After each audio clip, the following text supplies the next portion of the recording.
Good evening. We'll call the January 8th, 2019 organizational meeting of the board to order. Our first order of business tonight is to elect a chairman. Do we have nominations for chairman for the calendar year 2019? Yes, I'd like to nominate Clay Forehand, please. Second. Yeah, you don't have to have a second. Just need to see if there are any other nominations. Any other nominations for chair? You need a nomination to close. I make a nomination to close the nominations for chair. Second. And a second by Mrs. Long to close the nomination. So now be in order for a vote on those on that nomination for Mr. Forehand to serve as chairman for 2019. All in favor signify by saying aye. Aye.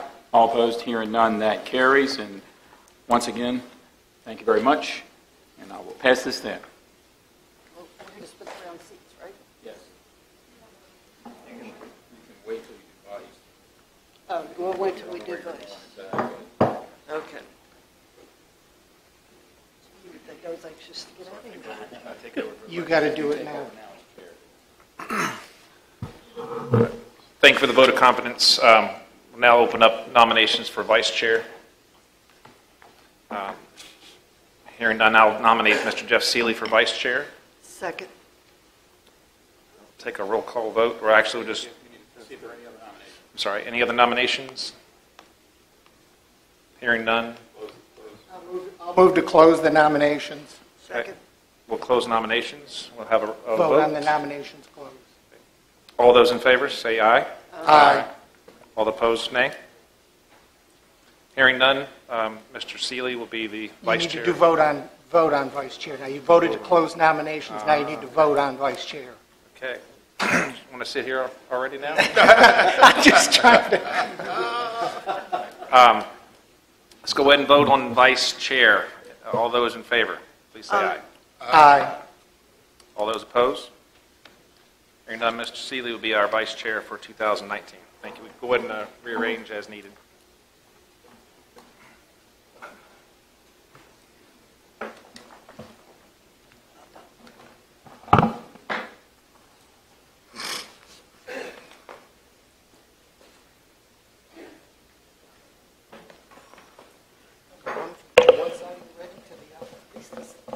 The chair should be just about right.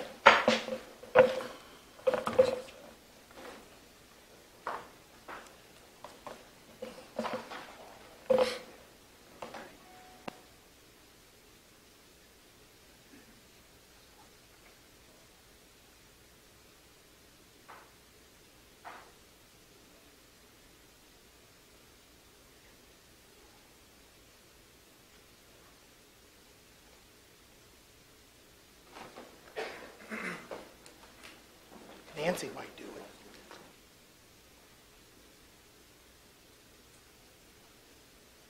Okay.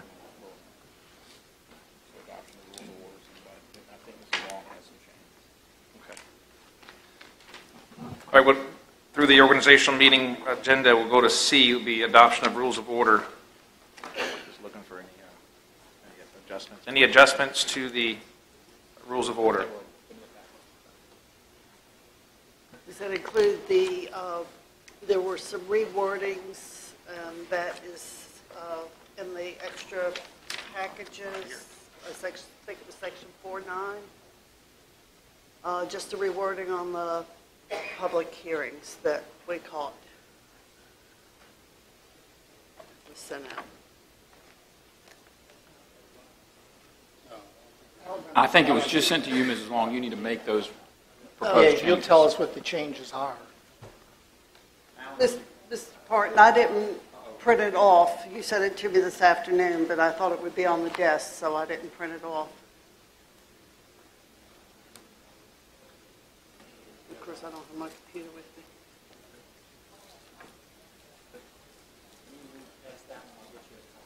me. Right. I would suggest we go ahead and bypass that one and come back while we get a copy of that printed off. I thought it went to everybody. I'm sorry.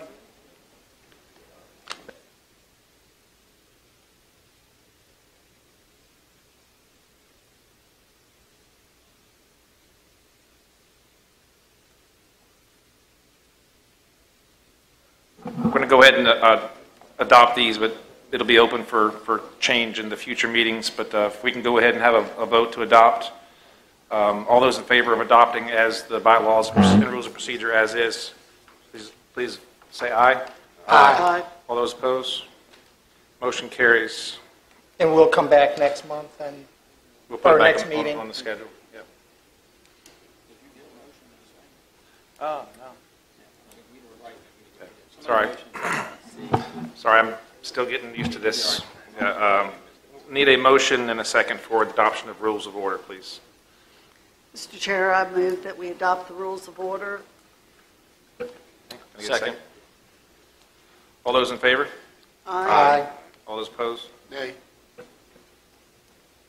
Roll call vote, please. Mr. Thomas? Mr. Black? Aye. Ms. Long? Aye. Mr. Underwood? Nay. Mr. Chairman, the only reason I'm saying nay is I thought we agreed that we would revisit it at our next meeting. Should that be in the motion? Well, I Since we haven't seen the changes, shouldn't that be part of our motion that no? Don't have to? I think we can change them whatever at our leisure. We're Yeah, good? you can make a motion to make a change to the rules. Then I will send my nay to aye. All right. That'll carry 6-0. Yep, because I vote aye. Sure. Ask for discussion. Sure. You'd have a little table 10 here for that. We're good. All right. The regular board meeting schedule for 2019. Item D. Okay. I had a question, Mr. Chairman, on the schedule, and there were two, and some of them depend on the board. I think we should go ahead and mark the fourth Tuesday of December off. That's Christmas Eve. I don't think anyone's going to want to meet on that evening. So we may as well go ahead and put that on the calendar now. My other question was in July. Right now we have it set up for the 14th, which would be right after the July 9th. Ms. Long, are you looking But at we this would be list moving right it. here? Because I don't see a July 9th. I don't see a second December date on this list. Right, but it was in the bylaws. It wasn't listed there. Okay. So it's in one place and not in the other, so I want to make Okay. sure it gets in both places. And then there was a move to move the July meeting from the 9th to the 14th so it wouldn't interfere with the conference. My only question there was the Virginia Association of Counties Conference, right, which is the weekend before. The VACO conference is usually in December, November. November. Okay, I'm sorry. Thank you. The July 9th meeting, my question was there if that was going to interfere with the holidays with July 4th. And if we shouldn't move it instead to the 9th, move it either forward or backwards. But that is up to staff. That does not give them with the holidays a lot of time to get board packets together. But we don't want to move it late. We haven't had that fourth Tuesday in July in a while, and I know a person up here that's puts the packet together is on vacation the last 2 weeks of the month, and I know that a board member is As long as usually out staff of can town get at it, the same yeah, time. as long as staff can get it done with the holiday on the 4th I and the think weekend coming up without, I think we may need Friday to get it out, but I think we can get it done. Yeah, Okay. we've worked around July 4th holiday before. Not the second one. we don't have a second meeting in July. but we One gotta make sure we year, get one it year in would have the been first 2015, meeting. we actually had the July meeting on June 30th. Right. Didn't meet at all in July and didn't meet in August until the fourth Tuesday, the way everybody on the board had some scheduling issues. But that was the last time we went that far, but we have gone from June 30th to late August. But We don't want to do that. I'm not advocating for that, but I think one meeting in July at the beginning of the month suits everybody, including some board members, the best. Okay, as long as it's fine with staff. And then, And we always have a chance as we get closer to that meeting to make a change, but it's good to leave it there for now in case we have, any sort of public hearing that really needs to be done. right. And is staff okay with in November, when we come back from when board and staff come back from conference, will they have enough time to be ready for Thursday? Yeah, we normally, see the packet's produced the week before, and so everything's all put together, Okay. so that works out good for us. All right, then I'm fine with that. Just wanted to make sure that they've had time to do the excellent job they always do on the board packets. We will make sure, when we look at the rules, where this meeting dates are, because the meetings are established by this schedule, not really by your rules. So if there's references to meetings, we may clean all those up at it while we present that other wording to you all next 2 weeks from now. Okay, thank you. Okay, so do I have a motion to accept the list as in the packet? So moved. Okay, need a second? Okay. All those in favor, please. Aye. Aye. All those opposed, nay? All right, carries Second 6-0. motion carries. Motion carries. Item E, supervisor appointments. There's a listing. I'll make a motion, they stay the same. Yeah, that would be easy. Can we do that, just make them to stay the same? Mr. Chairman, I make a motion that we reappoint those in 2019 who served in 2018. I'll second that. Any discussion? All right. All those in favor, please acknowledge with an aye, please. Aye. All those opposed? Motion carries. And do we have a motion to close the organizational meeting? So moved, Mr. Chairman. Have a second, please. Second. All those in favor? Aye. Close the organization. Aye. Motion carries.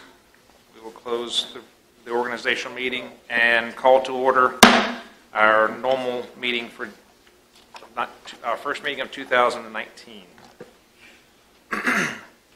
Ms. Long, you can do the invocation for us, please.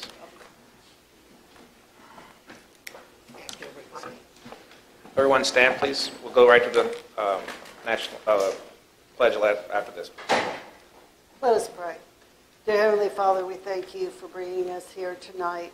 We thank you for seeing us through to a new year. We ask your guidance throughout our meetings, throughout every day of our lives. We ask that you watch over those that protect us and guard us, for our military, our fire rescue, for our law enforcement. I ask that you be with us and lead us to wise decisions for the betterment of Caroline County. These things we ask in your name. Amen. Amen.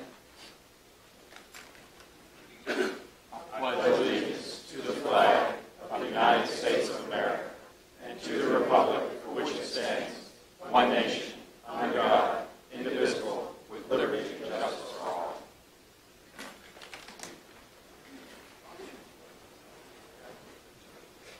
All right, we'll start off with opening board comments. Mr. Thomas, would you care to start us off? Thank you, Mr. Chairman. I do have a few. I've been asked by many citizens, or in particular many senior citizens, about our senior citizen gala.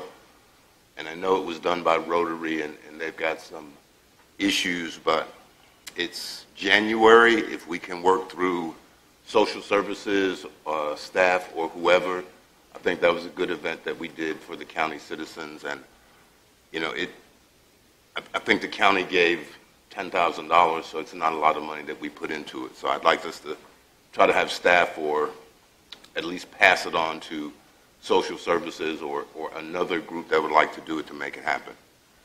And I do have a few things as follow-up from from my December constituent meeting. I had representatives of VDOT there, and VDOT was at our meeting, I think, in October, and I specifically asked if we would have any input into the Ladysmith Road project design.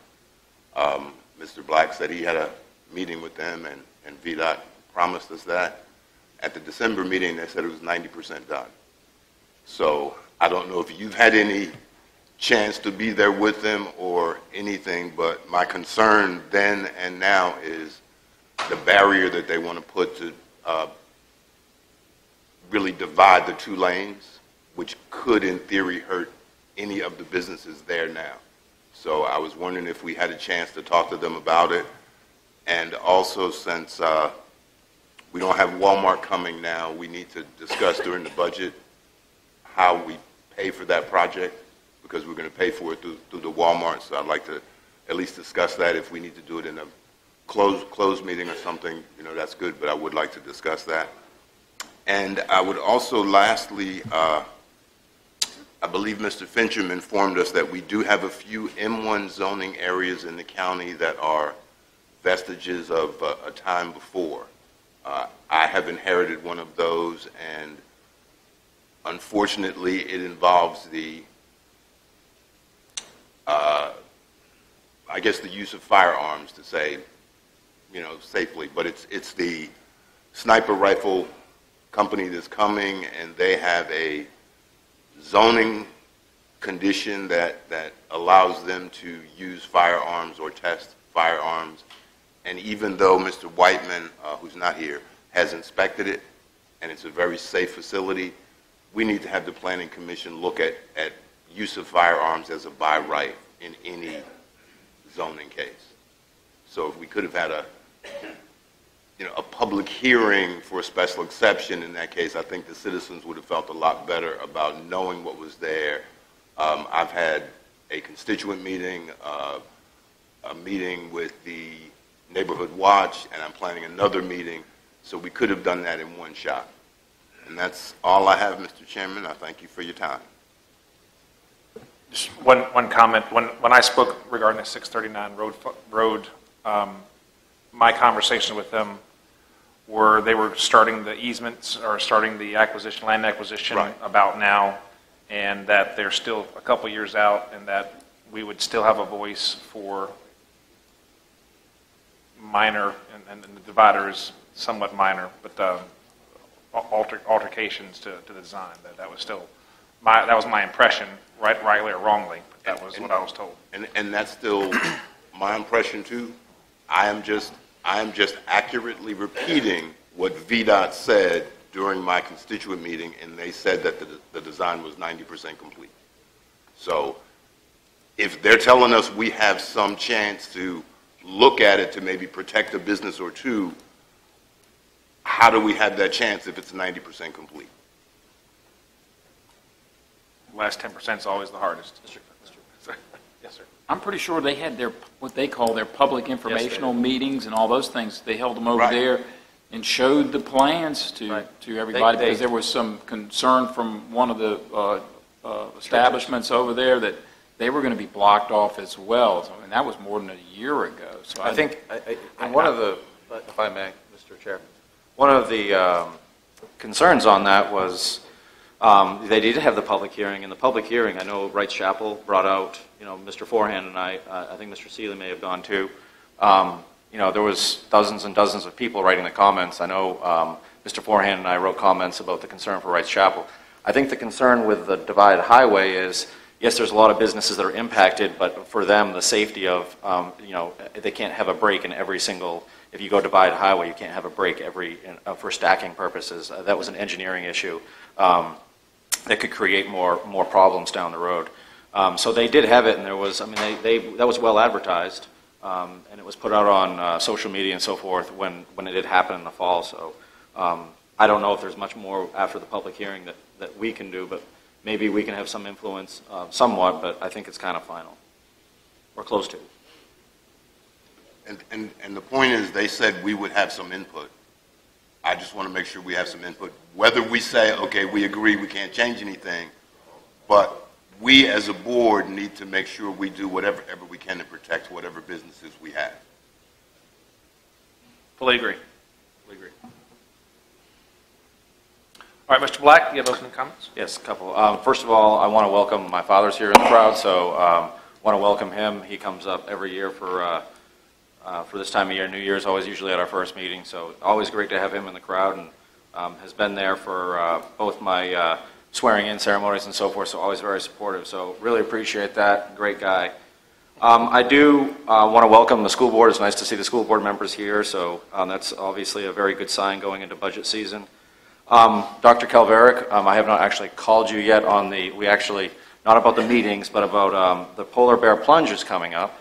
And we are looking for a judge for the costume contest, so we will be calling you. We want some judges. We usually get local, and Congressman Whitman will actually be there as well, so we do have that. So that is coming up on February 2nd, Saturday, February 2nd, at the Lake Landor Beach.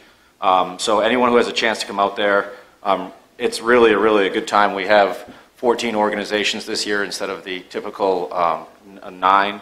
And last year it raised $17,000 for local charities. Our goal this year is over 20. So if you know someone who's plunging for an organization, be it the Humane Society or the Catholic Church or whoever, please feel free to donate to one of their plungers. It goes to a very good cause. And that is all I have, Mr. Chair. Thank you. Ms. Long? Yes, thank you. I don't have to be last anymore. This is sort of different. Happy New Year, everyone, and thank you for being here. I want to encourage everyone to support either through donations or your presence, or hopefully both, the plunge. It's a wonderful event that the Rotans do for the county and to help lots of different good charities. Also, I wanted to let you know that anyone who has a business, there is a $100 business sponsorship that you can also join into, which will give you lots of, get your name out there for all the people that come to the Polar Plunge. So that's something else business people can think about. I want to also remember families that over the holidays lost loved ones. I know I lost a dear friend, a Caroline County resident, Art Terry, over the holidays, and had to think of his family a lot at that time. So as we enter a new year, for those that have lost someone, please make sure you give them an extra smile when you see them in passing on the streets or at meetings as they adjust to a new year without those people in their lives. I want to congratulate Mr. Forehand on his position as chair, having had him by my side as vice chair. I know he's going to do a great job, and I am willing to help in any way. I know you travel with your job. You're on that road. You're my #1 driver when it comes to 95. So anything I can do, please just let me know. And good luck. Thank you. Thank you, Ms. Long. Mr. Underwood? Mr. Chairman, my only comment is Happy New Year to staff and members of the community, and look forward to a prosperous 2019. Thank you. That's all, Mr. Chairman. Thank you, Mr. Underwood. Mr. Seeley? You have one fairly long comment, and there is a grant, a federal grant coming out for $600 million for broadband. I think there are a couple opportunities that we in Caroline could actually benefit from on this. And the first is that there is actually a grant program that the applications due the 29th of April.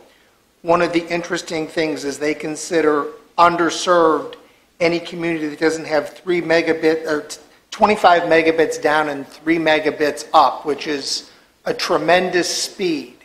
So that challenge in and of itself for us is something I think that's quite a climb. But I think there are a couple of areas. I have some citizens that are actually willing to actually come up with their own funds. I'm talking to Atlantic Broadband. I'd like to have us find a pilot where we can actually develop something, understand all the mechanics so that we could build out. There's also an industrial park in Mr. Thomas's district that does not have broadband that they've asked for, and I think some of those folks may be willing. So I'd like to see if we can't work forward to try to see if we can't get the grant and then work out. There are some folks already working on small-scale plans where Atlantic is coming through, but it's not picking up those folks. And I think Atlantic Broadband may be willing to help. So I'd like to see us in the next couple of board meetings talk about actually applying for the grant and see if we can't get a couple of plans together to actually implement that. Absolutely. I can send everybody a copy. I've got this electronically. Mr. Chairman, if you don't mind, I think that's something we probably need to have. I agree with Mr. Seeley that we need to be applying for that, but I think that's something that we've been talking about this for years, and we haven't gotten very far. I had meetings with Comcast over the summer, and they said that they were going to meet with us 2 weeks later. The 2 weeks later has still not happened. So I think that's something that we need to sit down and have a meeting among ourselves, kind of a work session, and invite some of our national leaders and explain to them what's going on, because it's very frustrating. There was Congressman Whitman came to a GWRC meeting and explained his frustration with Verizon. We don't really have Verizon. We have a frustration with Comcast on the internet. So it would be nice to kind of get him down so that way he could see some of these small localities that are in his district, what we're facing with them. So I think that would be something in putting the grant would be good too. Yep, and Atlantic Broadband actually attended my constituent meeting, and they're actually interested in partnering. So there is interest, and I have met with them. So, and through them, I think we could build out, again, Mr. Thomas has an industrial park, I think, that would benefit. We just need to figure out the mechanics of an actual first step. What does a prototype look like? How do we actually implement one time? Because once you figure that out, the rest is not that hard. But and really what you're saying is we actually need to have a public-private partnership to make this happen. Correct. Correct. Most of the grants require you to have a broadband partner before the local government can get any money. I haven't read that one, but all the state grants, everything they send us, we have to have a partner who can't even apply. They won't just give the county the money. Well, I think we can get with Atlantic, having met with them. I think they are willing to partner, and I've got a citizens group that's actually willing to spend some of their own money to bring. The question is, can we get 25 down and 3 up? That's a real stretch, because I don't think most of us have that now. No, but I think it's a real good thing you mentioned that here, Mr. Seeley, and I had one of those in my constituent meeting. But I think our biggest partner is sitting in the audience, and we need to make sure we partner with them, the county, the schools, and some technology companies. Because with schools, they've got different grants that they can get, and they've also got the E-rate discounts. So if we could get something to all the students, it might go past some other folks' houses that they could connect to. So I think that's the way we ought to approach it. Well, one comment that my parents recently, I'm from a county a lot like Caroline. We have to, very rural, you have to pump in sunlight to where they live right now. They now have internet that came through the co-op. And it's getting done other places, and I'm hoping they can get done here some way, somehow. So. I'm Done. I have a couple comments. One, I'm looking forward to the polar bear plunge on the coming up. I will be Rocky, and I'll have my trainer right here with me. We'll be raising money for Caroline's Promise, so that I'm looking forward to that, and taking cold showers to prepare for that the next month or so. Also was approached, we approved a veterans plaque for the Vietnam War some months ago. There's been some interest in the post-Vietnam conflicts having a similar plaque. So that issue will be coming up. Ms. Jerry Gunn, the president of the VFW, has brought that issue forward and is hoping to gain some traction and some support from the board to move that forward. And lastly, many of you may have heard of this. We are in the process of planning for a woodland trail on county-owned property that adjacent to the county park. And we have a work day set up. We have a lot of interest. We have a lot of folks that are ready to donate their time. You'll be seeing a packet of information the next board meeting in January that'll kind of detail what it is. It's about a mile and a half. It's bike and walking. About a week and a half ago, took my family to Fredericksburg. We saw about 7 families that I recognized from Caroline on their path along the river. So there is definitely a market for that type of recreation, or just getting outside with the kids, with the dog. Again, we were only there for about an hour and a half, but we did see at least 40 people from Caroline County that were up there and enjoying that path. So hoping for some support again from the community, from the board. We will be asking for a little bit of funding to get the surface and get the major work done. Mr. Forehand, do you have a date for that work day? March 23rd is the preliminary date. There'll be some other dates before and after for lesser. Just want to make sure we things get it done. out there so everybody can mark their calendar to volunteer. Thank you. And that's all I have for comments. Thank you.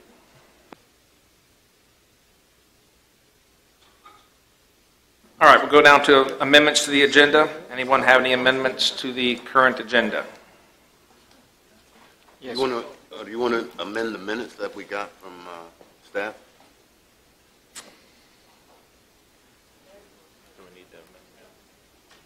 They don't need to be on it?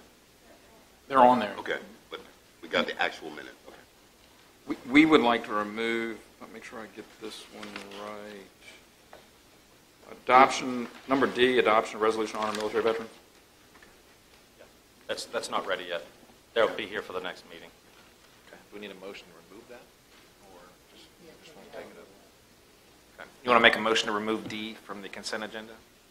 Yes, I'd like to remove item D from the consent agenda. Second. All those in favor? Aye. Any opposed? Okay. D from the consent agenda will be stricken and brought back up at a later date. Any other amendments to the agenda? Mr. Chair, would you like to put someplace, or do we need to add under new business a time to discuss when we could set up a work session about the possible broadband grant? Or move it? Or we want to wait until next month? Okay, wait until the next meeting. Very good. Okay, as part of that, we need to, I guess, get our organization together, and so we can set a date, make sure everybody make that date. But or do we want to set a date, just a tentative date to plan towards? Let's do that at the next meeting. Let's get Okay. everybody a copy of this. Okay. Let's try to look at the last week of January, and then we can confirm it at our next meeting. I mean, it's just us. We're going to try to do something the last week of January.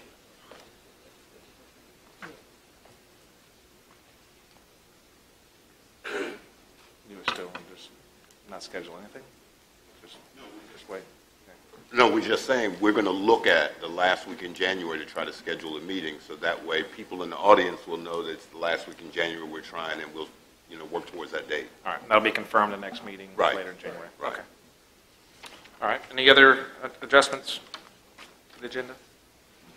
Hearing none, get a motion to accept the agenda for this evening. I So make a, moved, Mr. Chairman. Second. All those in favor? Aye. Any opposed? Motion carries. We'll go down to presentations and reports. An update from stream sweepers on the Mattaponi River cleanup project. Mr. Collins. Good evening, Mr. Chairman, members of the board. Congratulations, Mr. Chairman, Mr. Vice Chair. While Mr. Parton is bringing up the PowerPoint, you guys okay with that? Because if not, I've got one in my pocket. It's on this hard.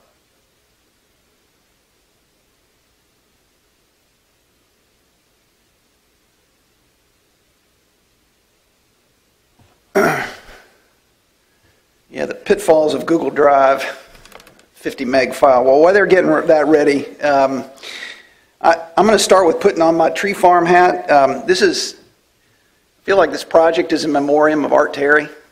Art was a tree guy, and he was a tree guy for recreation, a tree guy for water, a tree guy for wildlife.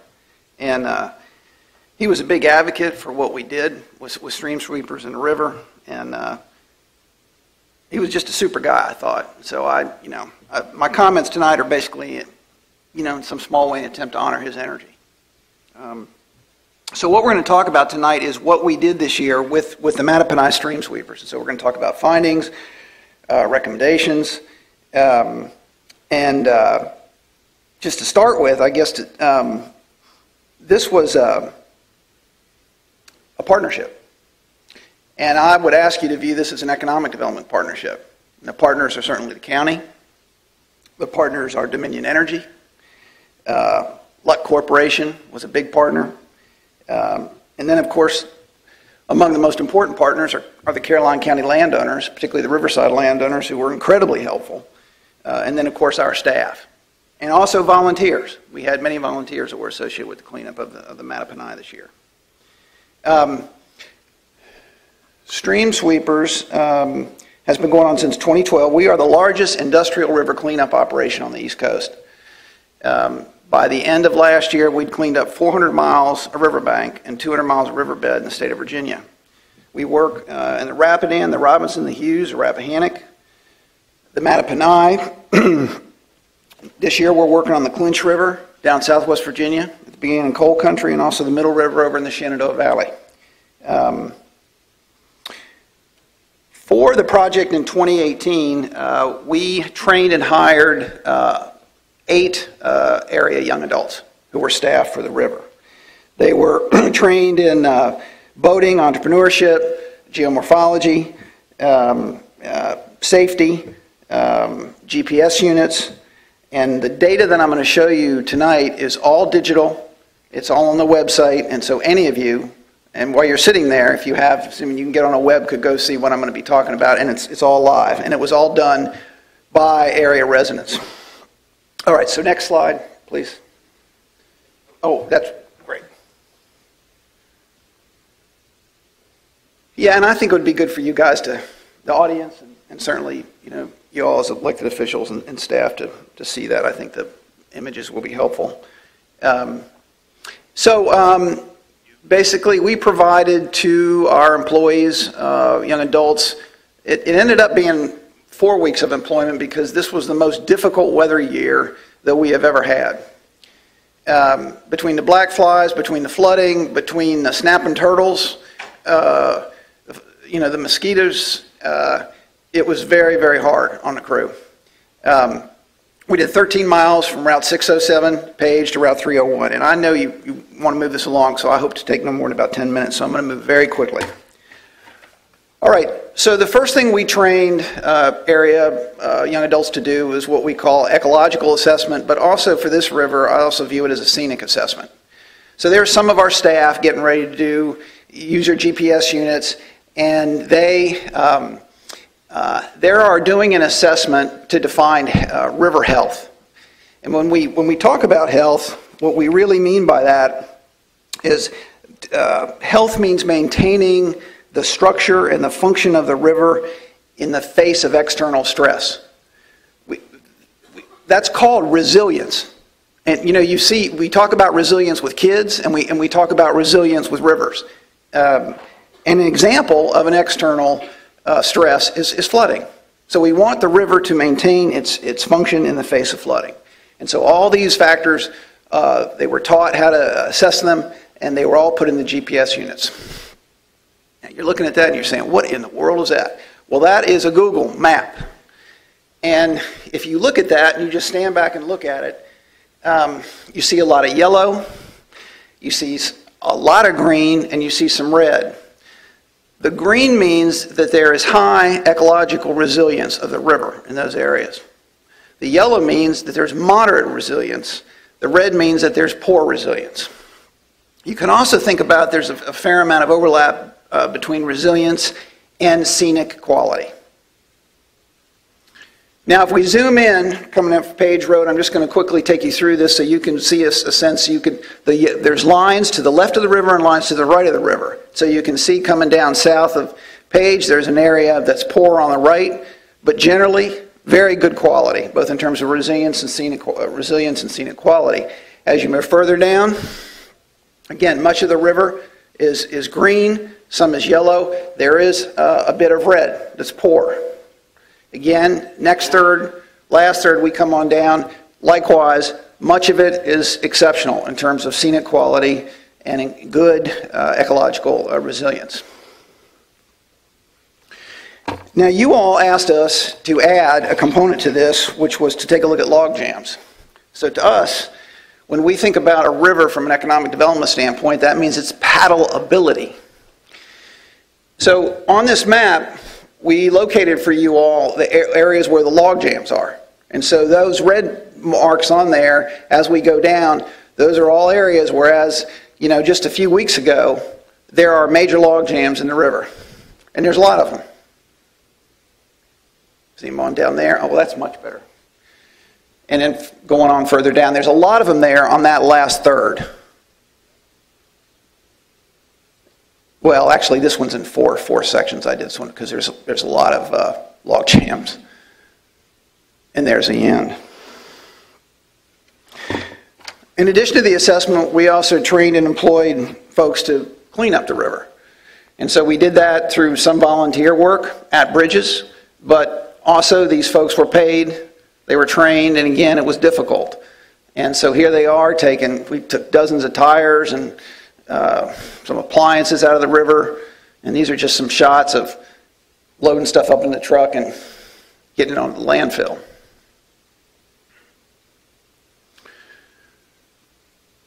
One of the things that's cool is we employ a lot of women, and it's a great thing to have folks from all walk of life. We employ folks not here, but we employ folks that have been in probation. We employ folks that are PTSD vets. We employ folks that are socioeconomically advantaged, along with socioeconomically disadvantaged. We mix them all together. All right, so after our work was completed, staff sat around and said, well, what would we want to say to Caroline County? Again, if we're thinking about the river in the context of economic development, how can you all use it and think about it as an asset? So as an asset, our overall recommendation, there's really one, is to develop an economic development policy framework that recognizes, in our view, the two types of river assets that we think you can capitalize on. That you're either not doing it all now or you could to a greater degree. So the first is a bundle of strategies that we would give a headline that's called creating the Mattaponi Blueway, which is a tourism designation. And the stretch from Page Road to 301, if the log jams were removed, would be a good candidate for that. You can employ and train local young adults to maintain it, maintain the endpoints, because there's a lot of garbage. It's always at those endpoints, but as well as occasionally float it to make sure that people are, taking care of that blue way or river trail as they should at those in-between points. And then you would market the blue way to folks in the area as a fishing and birding destination. Now, this is not a new idea. There's in Southern Virginia, they have a whole group of rivers that are related that are doing this, and you see that right there from their webpage. Again, not a new idea. Roanoke's doing it with the Roanoke River. And so they're using their ecological, environmental assets to drive tourism revenue to a locality. So that's one recommendation. Now the other one you may find a little strange, because it's going to run counter to the first recommendation. The Mattaponi, in our view, has a real potential, and this goes back to what Art Terry loved to talk about. By virtue of the fact that there are what we call relictual wetlands, and still some active wetlands along the river, many of those wetlands are disconnected from the river. The river is incised. It's down in a trench, and I'll show you this more in a minute. And so another asset that we feel like, as the Chesapeake Bay program is coming up, and they cannot meet their goals, we know that. DEQ is struggling to meet the York, Rappahannock, James River goals. They're looking at creative ways of trying to meet those. If you all took the non-Blueway portions of the river and you went to the state and said, we want to create a Mattaponi floodplain wetlands comprehensive BMP to reconnect the river to those floodplains, they might be very interested in that. Because when you reconnect the river to the floodplain and you have floods, it deposits sediment over those wetlands, and that sediment that's tied to all that nutrient does not get into the bay. And so we think that there might be an interest that the new Governor Northam, new staff would be interested in this kind of thing, perhaps funding it through Virginia's Ches Bay program. Now, I'm going to finish up here in just a few more minutes, but just to sort of note the concept, when you look at that river there, In our view, that is not a natural river because it's a single channel. A natural river for around here would look like this. It's braided. It's multi-channeled. And there are portions of the Mattaponi that could be much more like that. And it's in that area where there is environmental lift that could be marketed to the Chesapeake Bay program. Here's an example of what you have in the Mattaponi. Now, this is not an area where we marked in green. This is an area maybe that's yellow or red where the resilience is low. And it's when it gets stressed from flooding, tremendous amount of sediment washes off there and eventually gets down to the bay. So you see these steep banks, undercut banks. There's another example of that. The kinds of things that you could do, and that, again, this is not new stuff. It's new stuff on the East Coast, but it's not new in Canada. It's not new in the state of Washington. It's not new in the state of Oregon. And that's to go in actually into the riverbed, and you can use rocks. You can use posts with interlacing branches, and you build up the riverbed so it connects back out to the floodplain, in this case, your wetlands, when it floods. And that is reducing sediment and nutrient loss to the Chesapeake Bay by doing that, as well as enhancing wildlife. So, to summarize, much of the Mattaponi currently, the areas that are not green, looks like that upper left diagram. See how the river is incised in the channel? See how it's sort of deep down in there?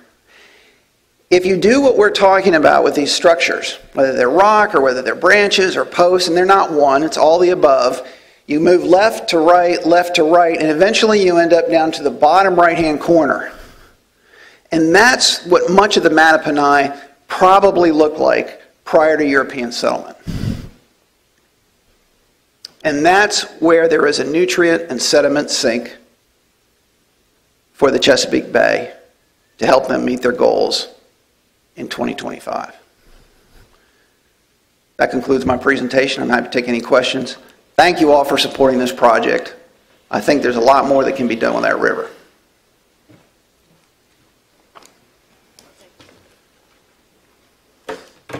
Bound the board have questions? I had one on the last thing Yes, you sir. said with regards to enhancing the river with structures Yes, sir. and the, benefits it would have for Yes. the Chesapeake. Is that something that you think the state would pay for? Well, it's unknown because the state has been, to sort of use a metaphor, they've had their foot on the gas with buffers and with fencing for decades. And in the last few years, they put their foot further on the gas, and they realized that they did not get the reductions that they need to meet the goal. So I was at a pre-Christmas event in Richmond with the guy who's probably the head modeler of DEQ, and he was telling me that they've got to think more creatively. They have to think out of the box. And going into this kind of a process where you're trying to reconnect the floodplain to the river, that's the next sort of frontier. The reason that it's difficult is because it's going to involve the Corps of Engineers. You just can't go in there and do that. And so you'd have to work with a federal agency to do it. And that was kind of my thought. I mean, nobody really owns the river. No, sir. The county can't say it's a county river, we want to do this, and that. Yes, sir. But the real issue is who has the deeper pockets. The county would probably say right now, yes, clean it up, make it wonderful. Of course. But we don't have any money to put towards it. Exactly. Then it goes to the state, and the state's going to say the same thing. Well, except... So what's the process? Well, except that in Northam's budget, there is consequential money. David, you may know what it is, but I mean, it's millions of dollars for enhanced BMP kinds of programs. And so I think you could go to Ann Jennings, and I'd be happy to go with you because we're proposing to do this a similar kind of thing up in the upper Rappahannock. So it's good for the headwaters of the York. It can be good for the headwaters of the Rappahannock. And have already asked Ann Jennings to meet with her to talk about doing this kind of thing at a few model places in the state. The last thing I'll say, I just happen to have his budget up. It's $180 million for water quality. Yes, sir. You know, but the process is, and we'll let you work with staff, the process is the county's going to say, yeah, go ahead, do it, that sounds like a great idea. Right. But the state's going to have to put the money with it, and the Absolutely. federal government. Yes, sir. Okay. Yes, and the landowners in the area are going to have to support this, because just to be clear, what we're talking about when we raise that bed, it's going to reduce the impacts of creating the river like a straight pipe, which is going to benefit downstream landowners, but the landowners in the immediate area are going to see more inundation of their land. It's going to become more of a wetland than it already is. And so there would need to be perhaps some compensation for that. I was going to say, one of our Terry's big projects was to actually, first of all, the landowners have to be recognized that they actually would allow this to spill back over, because what we're doing is the river's going to reclaim land that we've reclaimed over the last 2 centuries to turn it into something. And that was the first thing. And the second, where it impacts those of us on the board and everybody in the county, is reducing the tax rate on what we call, and what you call wetlands, because right now, we don't have really good wetland delineations, and this would increase those significantly. So It would be something consciously that we as a board would have to look at how many, because we're not talking about hundreds of acres, you're talking probably about thousands of acres. Yes. You got the Matt of the Po and the Nye where they come into Caroline, they start to connect, and then the spread out from there. So the real impact is how many. We'll start in the hundreds of acres would be impacted, and what would the tax rate be on those? Because if people are going to allow that to happen, they're not going to want to pay the tax rate on land that currently they have, quote unquote, access and use of. Absolutely. So that's where local government, as Mr. Thomas said, we could say yes, but us saying yes would be actually making those delineations and looking at what the monetary impact would be to the county overall, and which is something that I know Art I had many conversations with Art about how to do that. Yes. So well-versed in what he was looking at and what needs to be done. Yes. I just have one. Yes, sir. Black. I'm sorry, Mr. Underwood. Just from your presentation, we talked about the river resiliency. Yes. You showed us a lot of yellow and Yes. Lots of green and a little bit of red. So are we trending to the red, or are we trending green? I can't say, because we don't have a baseline. We don't have any way to look at that over like a trend series. But most of the rivers, well, really all the rivers that I'm aware of in Virginia, they are all trending toward the yellow and the red.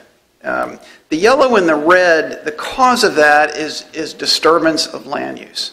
Every time, whether it's agriculture or whether it's commercial or whether there's residential, when there's a change in the watershed, that changes the water energy regime.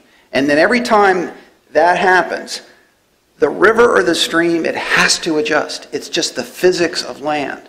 And so as the development process increases in any geography, the river responds. And if there's not a compensatory sort of mechanism to help to dampen that disturbance out, then the river becomes more and more of a straight pipe, and more and more of a direct conduit of nutrients and sediment directly to the bay. Wouldn't weather change? We had an enormous amount of rain this year. That's another big flooding, impact. Yes, sir. Which we have no control over. No. That piece of it. And that's true. That is another factor that's changing. Yeah. Yeah, you're absolutely. So, and my final question is, you showed pictures of Roanoke that had been done before. Why wouldn't you follow the same process if it had been completed in Roanoke? How did they go about getting the funding in order to put that in place to do what Right. you're I'm identifying really here in the slideshow? Glad you brought that up. So we were talking in the vision at the sort of the policy framework here of two very different visions. One being a blueway, which is a recreational asset. And for the blueway, you want that river to be a single channel. and you take the log jams out. And that would be a planning designation that you all would say, we're not going to use the river as an ecological asset so much in the Blue Way. We're using it as a recreational asset. On the other side is using it as an ecological asset to try to get funding from the state and the federal government back to landowners, back to the county, to try to help to compensate them for using that for ecological function. Those are very different visions. But the ecological one has greater impact on the landowner. It does. It does. But there was not, the slide I showed did not have an ecological function with the Roanoke River, the southern rivers. That was just a Blue Way. Right. Yeah. But I'm saying, so you agree that the ecological would have the greatest impact in terms of those landowners upstream? Yes, sir. No question. Thank you. Sure. Ms. Long? I would just suggest we could be here all evening talking about the pros and cons and how to fix hundreds of years of changing a river. I am more than happy this is something that both Mr. Seeley and I have talked to Art Terry about. I know Mr. Nunley and I have talked about it. I'm glad to meet, and maybe we bring this up at another meeting when we have more information on the different programs that are available, and I'll be glad to work on that some with Dave. Mr. Black? Mr. Collins, thank Yes, you. sir. I really appreciate this. I mean, the stream sweepers I saw from the Rappahannock River Basin when you guys came, so Right. I appreciate you guys doing that. My only concern on this whole project, and I understand the original schedule was for you guys to start sometime in I think July, and I understand the rain factor. Right. And I was calling Mr. Parton a lot. Did you guys use Caroline County citizens for the cleanup? Yes, we did. Okay, so Yeah. they were okay. We used area. It was Caroline County. It was Fredericksburg. Right. So yeah, yes. I mean, I can show you the pictures of the folks. Oh, that yeah, were yeah, in the no, I don't slides. need that. I just wanted to make Yeah. sure it was Yeah. people from Caroline County that were employed. It was something that I would like to, because I'm a person who's avid on boating and when my boat works, but I mean, someone that is avid on doing this kind of stuff. I guess my suggestion to you was the communication factor. Yes. You know, this is a big thing for us. Yes. And keeping that river nice and clean and trash-free. Right. And if we were to do this again next year, you know, I mean, getting the publicity out, you know, as far as the website, I mean, up in Maine, my dad's neighbor is a college professor, and I showed her your stream sweepers video, and there was actually a Colby College student from Waterville, Maine that was interested in possibly partnering with you guys that was from Virginia. Oh, cool. And that's really neat, but the thing of it is, it needs to be, we were going by word of mouth, and there wasn't a lot of, like, if you guys could push it out to the county to try to get it on the county website, because I think there was a lot of citizens, I put it out on my Western Caroline page, but I really didn't know what was going on. Okay. I didn't know when the start date, when the finish date was. I didn't know what you guys were doing. Like when we do a lot of times adopt a highway trash pickups. Right. You say how many bags of trash we picked up on a certain Right. section of road. Right. I mean, I just think getting that information out would be vital because, you know, I think as the county, we spent, what was the $10,000 roughly Right. on this project.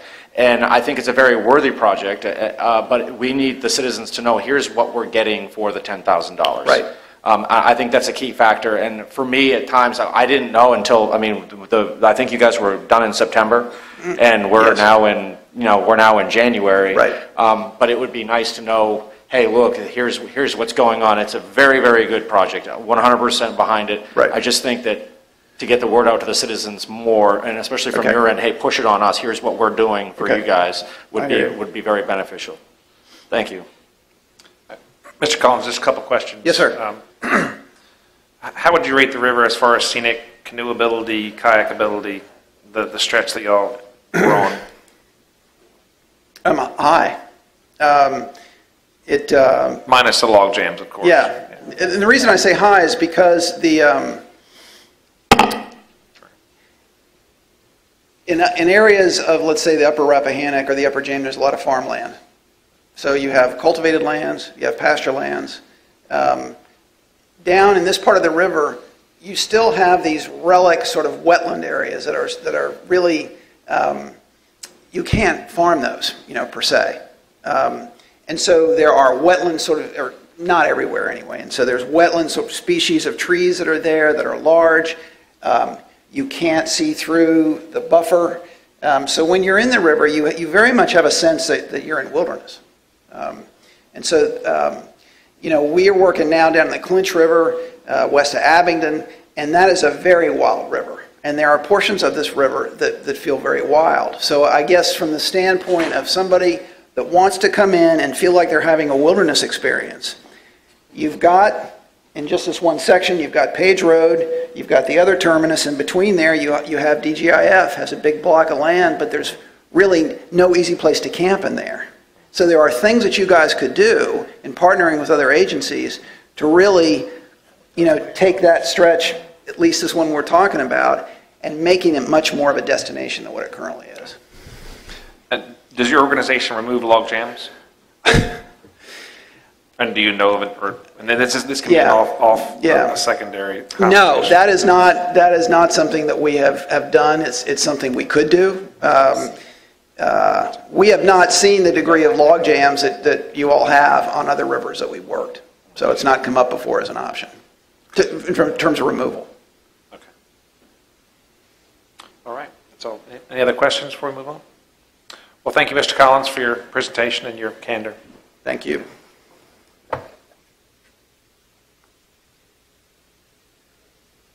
Next up, we have the presentation of the school demographic study with Mr. Scott Leopold with cooperative strategies.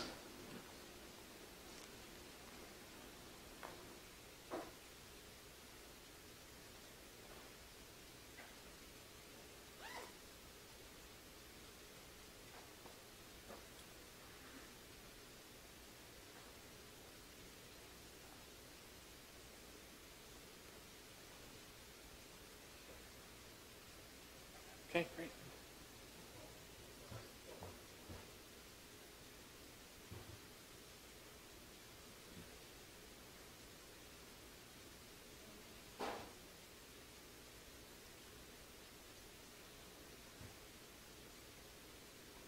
Okay, thank you, Mr. Chairman, members of the board. I'm Scott Leopold with Cooperative Strategies, and I'll be presenting the enrollment projections and demographic study that we've done for the school system. Our methodology for this study, we used a cohort survival enrollment projection, and so this is kind of the universal industry standard for projecting enrollment. We analyze historical enrollment trends, and we also look at live birth data, and we calculate progression or survival ratios from grade to grade from year to year. And we analyze those historical ratios to determine projection ratios that we use to project the enrollment forward. This is our historical enrollment, and as you look at these charts, they're color-coded in red and blue. Red indicates relative highs and blue indicates relative lows. And so you can see if we look at our historical kindergarten enrollment, we had a high kindergarten year in 2016-17, and we've had relatively lower kindergarten years the last 2 years. When we're looking at projected enrollment, kindergarten is kind of what it's all about. When you get the kindergarten projection right, the rest of the projection kind of falls in place. We actually started our study last school year, and we had a draft projection for this school year that we produced last year. And when we did that, nobody believed us that the projections were as low as they are, and so they asked us, hey, let's wait and see what it looks like to test it. And when we got our actual projection, or our actual enrollment this year, it came in at the low end of that projection that we had last year. And so we've updated the projections this year based on new enrollment from 2018-19. If we look at just the overall historical trends, PK-12 enrollment has decreased overall by 62 students over the last 10 years. The enrollment peaked in 2013-14 at almost 4,400 students. The enrollment has decreased by 172 students since that peak. Our enrollment this year was 4,214 students. And so we've had a general downward trend over the last 5 or 6 years. If we look at the data that goes into the projection, we analyze birth data. This is resident live birth counts within the county. This is not just babies born in this county. This is all residents, whether they're born in DC or Richmond or wherever. Those birth counts get attributed to the residence of the mother. And so these are actual births attributed to Caroline County, and we've had a downward trend over the last 4 years. But overall, over the last 15 years, it's been relatively flat, but we have had that little bit of a downward trend over the last 4 years. If we look at our building permit data, this is reported residential building permits that we've observed over the last 15 or 18 years or so. This is our housing boom of the mid-2000s, and then the bottom fell out. And this trend, we've also looked, if you look in the report, you will see a very similar trend in Culpeper and Spotsy County as well. And so this is not abnormal. We've seen some development, but it's been right around 100 units a year pretty consistently over the last 5 or 6 years. One other thing that we look at is we look at overall census population. So if you look at the census data, they're projecting an estimate of a 15% increase of the overall population between 2018 and 2023. The school-age population is estimated to increase as well by about 21%. One thing that, one of the questions that came up, well, if the overall population is increasing, then how come we're not growing at the school level? What we looked at, it's a little bit difficult to read on this screen, but we looked at the overall percentage of population that's attending public school, or is attending any school, and that's what that first chart shows us. And this is based on the American Community Survey. This is something that the census publishes every year. And so this gives us our percentage of all population that's school-aged in schools. And this is very high, of course, 10 to 14-year-olds, 100%. 44% of 3 and 4-year-olds are enrolled in public or in school. But what's different is if we look at the percentage of school-aged population that's enrolled in public school, and it has been trending down over the last 3 or 4 years. It was, we had some in the 90s, but now we have, we're looking at 80%, 77% from ages 15 to 17. And conversely, the percentage of school-aged children enrolled in private schools has been trending the other direction. It's been trending up. Does this account for homeschooling?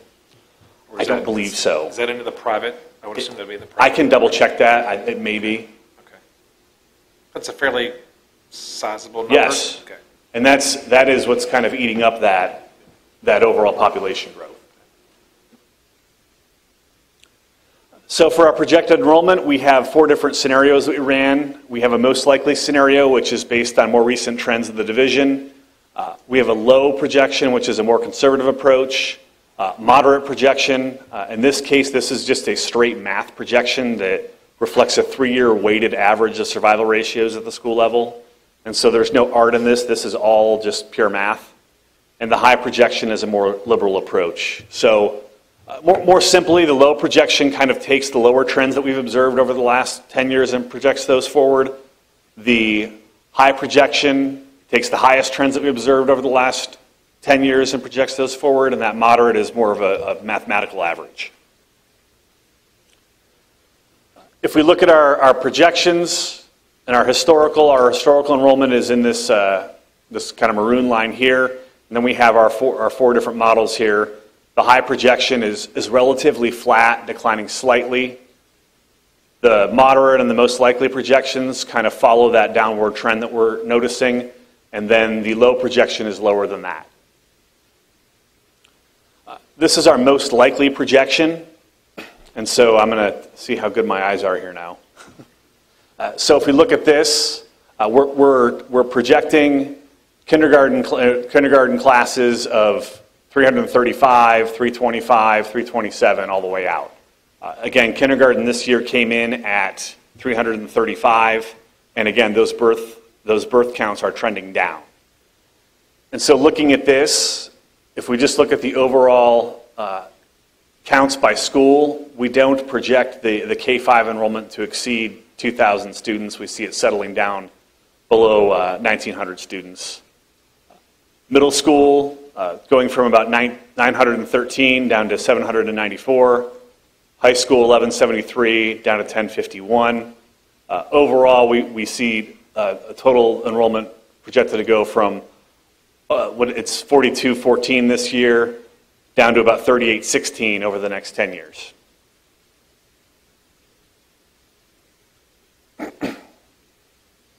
Again, this is based on the cohort methodology.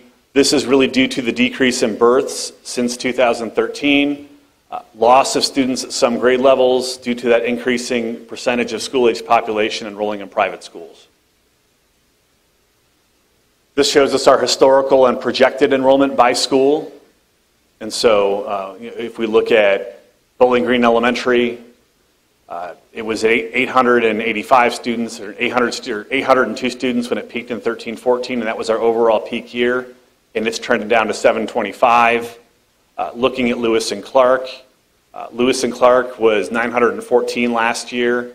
It's 903 this year. If we look at it by school in the projection, we project Lewis and Clark to be right around 850 over the next 10 years. Bowling Green trending down slightly, 698 down to 664. Madison 884 down to 864, so relatively stable there. But you can just see this broken out by school. Other factors to consider when using enrollment projections, it's important to monitor enrollment trends and live birth trends by yearly to see if there's any blips moving up or down. Something like that might indicate that you want to look at possibly an updated enrollment projection. The following factors can also cause significant changes in a projection. Again, this is a projection. I wish I could say that it was a crystal ball, but if we change enrollment, we have new schools that open in the area, we have big dips in interest rates, school closure, those types of things can influence projections. So with that, I'll take any questions that you might have. Mr. Black? Yeah, I've got just a couple here. Maybe you can Sure. help me. I was looking at the numbers, and you have the population of Caroline County right now as basically 31,000. I mean, in this right now 2018 estimate, and then you have 2023, our population being roughly 36,000, according to the general demographics, which is on your page Sure. 10. Okay, so you're saying that in 5 years, our population is going to go up, roughly 5,000. This is based on U.S. Census data. This Okay. is something that we get from the census. I guess, all right, so if you're using the census data, so we're saying, I just want to make sure that we're clear on this. Sure. Is that you're saying, well, we're saying we're using census data, so we're saying the population of the county is going to go up 5,000, but the school population is going to go down? Because of the market share trend that we've observed over the last 3 or 4 years. That increase of students going to private and homeschool. Okay. All right. Yeah, go for it. You used a particular version of software to create this, right? We do have some software, but it's based on a statistical cohort survival model. So that was a yes. Yes. And it was ESRI? ESRI? ESRI is the source that gives us the census data. It is census estimates from ESRI. Okay. It's not something that we create. It's market research data that we purchase every year that we give. No, that was just a yes Sure. or no. Thank you. Mm-hmm. Could you go back to slide number 12, please?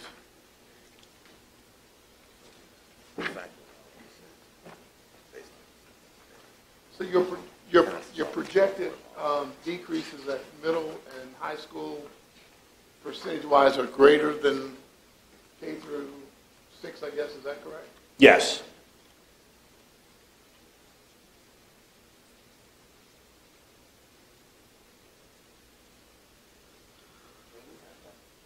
This presentation? That's not what was in our thing, It's in the report. but it's broken out differently. Different, Yeah, because I was on page 3 and you weren't somewhere else. Oh, the slideshow and the report are different. I'm sorry. Yeah. Right. Can I have the slideshow? Yes, absolutely. Okay, may I? Since there's teachers in attendance, may I? much bigger. Mr. Black? I got a follow-up question. One of the things on the data that I found kind of interesting is, and I just want to know if it's if this is a Caroline County trend or is this just a general trend? Is it going on in other counties? But I noticed consistently between, I guess you call it your survival rate between the 5th grade and 6th grade. So that's in Caroline. That's the jump between elementary school and middle school. Mm-hmm. We're seeing a survival rate of 92, 93, 96. whereas between 8th and 9th grade, our survival rate's actually like 102, 103, 101%. So I guess, I don't know if you've done these in other systems, but is that a common, hey, you know, a lot of schools have a break from elementary school, you leave in 5th grade and you go on to middle school starting in 6th. Is that a common trend in other ones you've done, or is that kind of unique to here? That's rather common. Okay. The other thing that you mentioned was the 8th to 9th grade ratio being a little high.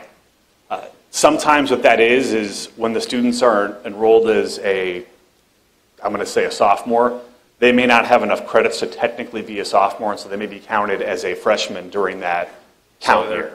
Okay.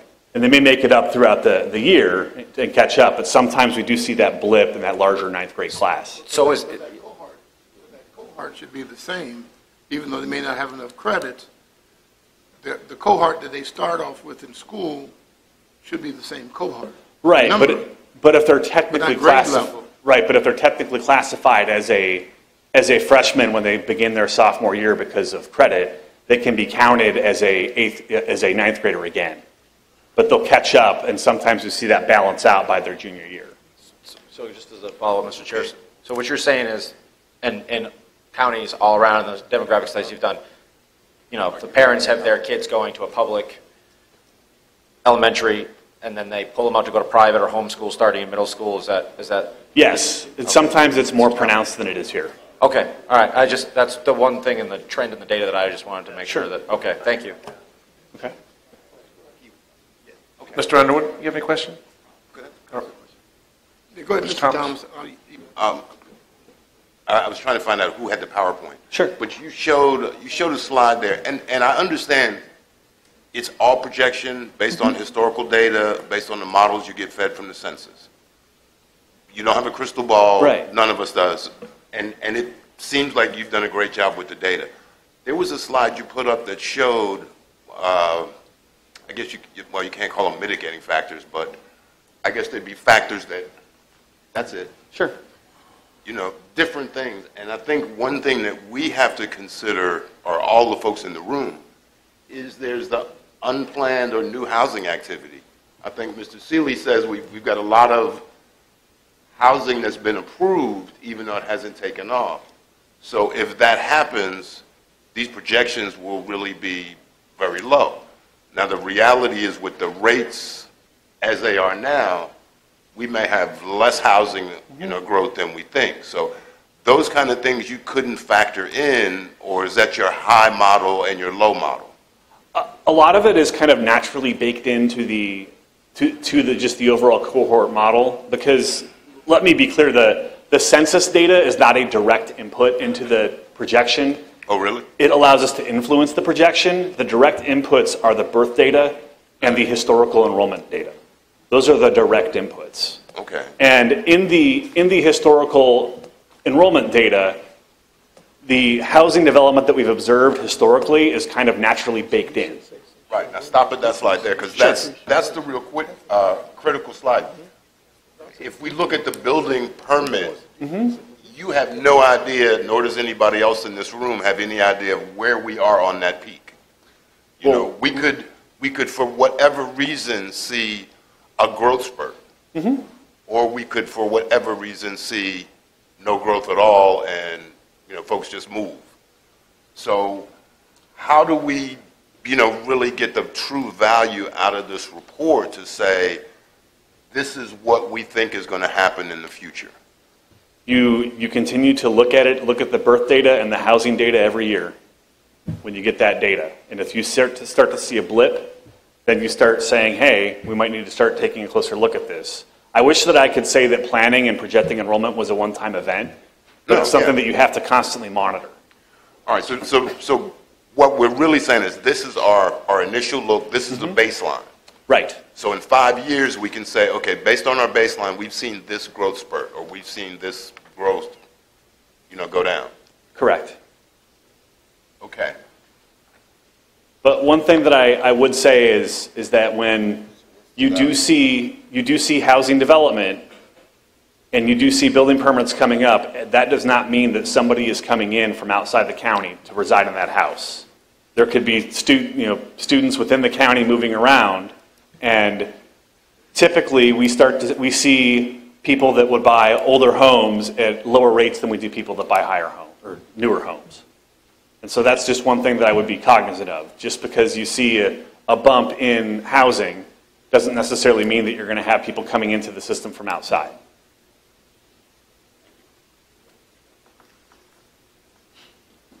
It's your last one, Mr. Black. Yeah, thank you, I appreciate it. I guess, maybe I heard you wrong, but as far as on the census data, you say you really just kind of use it, you don't use it, you're not using census data too much, is that what, I guess my question is, as a key data point, maybe someone who's kind of a baseball guy and likes to look at numbers, like in 2009, 2010, when you look at the enrollment in Caroline County schools, you've got a total of 4,776 here. You don't compare that to the, like, so for example, you don't say, all right, here's Caroline County's population 2009, 2010, here's the percent of enrolled in our schools, and do that as every year per year? I mean, the census data that we get is, it's dicentennial. That's the actual census. Everything, all these things that we look at are estimates that companies analyze and project of those census projections between the data. Okay. Do you ever use any data from like Weldon Cooper? I mean, isn't that kind of more updated, Weldon Cooper? No, we use, so the data that we use that is the direct input is that birth data, and that's from the State Department of Health. All right. Could I get one last one? He had two. All right. Your final question. Fine. Frame it in the form of a question. All right. Have you done this study anywhere else 5 years ago and followed up with that study recently so we can see what trends your study and the data have produced? Yes. We did a Caroline County study, I think, in 1999. Oh, I was thinking anywhere else other than Caroline. Oh, yeah. I mean, we do. See, we're not going to count the 1999 one because that's 20 years ago. Yeah. So we need, well, all right, that's another story. I only get one. That's my one question is I would like, since you've defined this as a baseline for us now, I would like to see or have numbers from a locality you did it for 5 years ago or 10 years ago and what that data showed as far as trends. Did the trends hold up? Did the trends spike or whatever? So we have done enrollment projections for every district in the state of Arkansas for the last 15 years. Every year we do a projection. And so we have that type of longitudinal data, and some districts change trends and some don't. We can look at that. I can't give you a guarantee that the trend is not going to change. I do not believe you have a crystal ball. Okay. If you do, I'd like to know what the lottery numbers are. Okay? All I want to do is, and I would like to look at the quality of the modeling based on what it projects and what those results are. Sure. You know, I'm a baseball guy too. Sure. I know a guy who's going to hit 300 when he's in the minor leagues. When he gets to AAA, he should be hitting 350. When he gets to the majors, he should be hitting 300. I need to know 5 years ago in Little Rock, what was going on, what happened 3 years ago in Little Rock, based on what you've said was going to happen. Sure. And it's not you, it's based on the model, it's based on the software. Okay? Sure. Yeah, I'll work with Alan. I'll get you some examples that will That'd be illustrate great. that. Can you bring us demographics that are more in line with what Caroline looks like someplace else? Absolutely. Because a city isn't going to.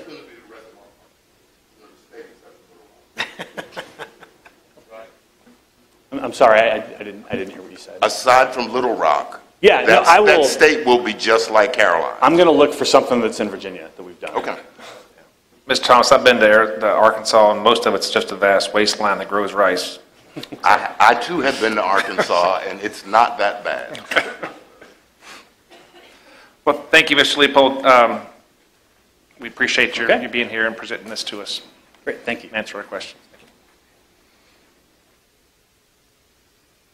All right, appointments for Board of Zoning Appeals, Bowling Green District. Mr. Seeley. I did not get that call back, so can I postpone that to next meeting? We'll table that to the next meeting.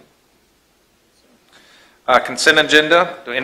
Anything on the consent agenda that anyone would like pulled from the consent agenda? Motion to approve the consent agenda. We have already pulled item D, so A, B, C, E, and F. Second. Okay, we have a motion and a second to approve consent agenda items A, B, C, E, and F. Any discussion on that? All in favor? Say aye. All opposed? Motion carries. Consent agenda has been approved. All right, we're running a little bit late. I got about 7:28. We're going to take about a 10-minute break, and then we'll start back with public comment. Let's go with 11 minutes. Keep us on track. We'll see you back in about 11 minutes. Thank you. All right, we'll reconvene. We'll start off with public comments. This open it up to anyone for any topic of your choosing, with the exception of any public hearing that is currently scheduled. We have one public hearing regarding the Verizon Wireless application. So any other topics other than that, you will be afforded 3 minutes to speak to the board. We will hold you to that 3 minutes. And as at this point, we'll just go ahead and open public comment. Anyone would like to come up to make a public comment, please do so at this time. Anyone like to make a public comment? Last call. Seeing no one, we will close public comment and move along to our first and only public hearing for the evening, SPX 07-2018. Ryan and Argentina Lidicott, owner and Verizon Wireless applicant.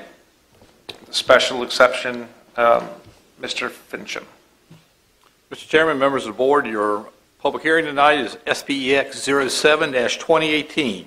Ryan and Argentina Lidicott, owner, Verizon Wireless applicant. They're requesting a special exception permit in accordance with Article 17, Section 13, which is the standards for special use permits, and Article 4, Section 5.21 of the Caroline County Zoning Ordinance on tax map 52-A-60A. It's about a 1 acre site out of that entire parcel. The property is located at 5259 Ladysmith Road, Ruther Glen, Virginia, in the Western Caroline voting district. The proposed use is a telecommunications facility, which will be a 199-foot tall tower and the accompanying ground equipment. The 2030 comprehensive plan designates this area as in the Ladysmith community plan as open space.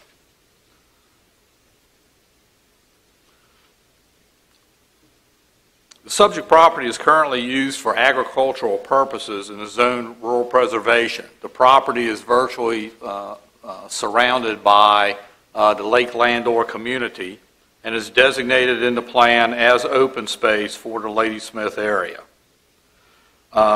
There's an existing driveway to the property. The proposed tower would use that existing driveway access. There will be no new access onto the state road. Tower consultant George Condoleezza, who's our consultant with Atlantic Technology Consultants, has reviewed the application and recommends approval of this request. A copy of Mr. Condoleezza's report is included in the packet under Attachment A. The comprehensive plan depicts this area as open space, surrounded by residential development, most of which is existing. The Ladysmith area is a designated growth area, and the increased cellular services is consistent with comprehensive planning objectives. The Planning Commission held its public hearing on November 29th of this past year. There were no public speakers at the public hearing in opposition or in favor of the request. The Commission forwarded the request to the board with a recommendation of approval subject to the conditions that are included in your staff report. And the minutes from that Planning Commission meeting are included under Attachment C. Just by way of the background for the board, there has been new or recently adopted modifications in the state code that govern telecommunications facilities.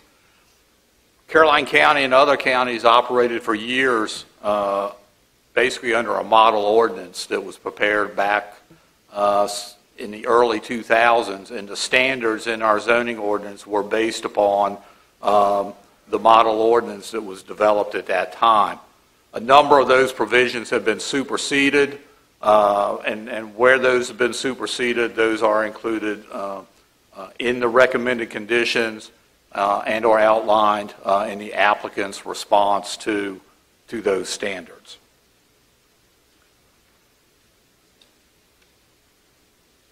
Staff has no other comments at this time. Be more than happy to answer any questions that the board may have. Mr. Finch, we'll probably go to public hearing, and then we'll answer any questions after any other comments. With that, we'll open up public hearing for SPX 07-2018. If you have any comments on this item, you will have 3 minutes to express those to the board. We are now open.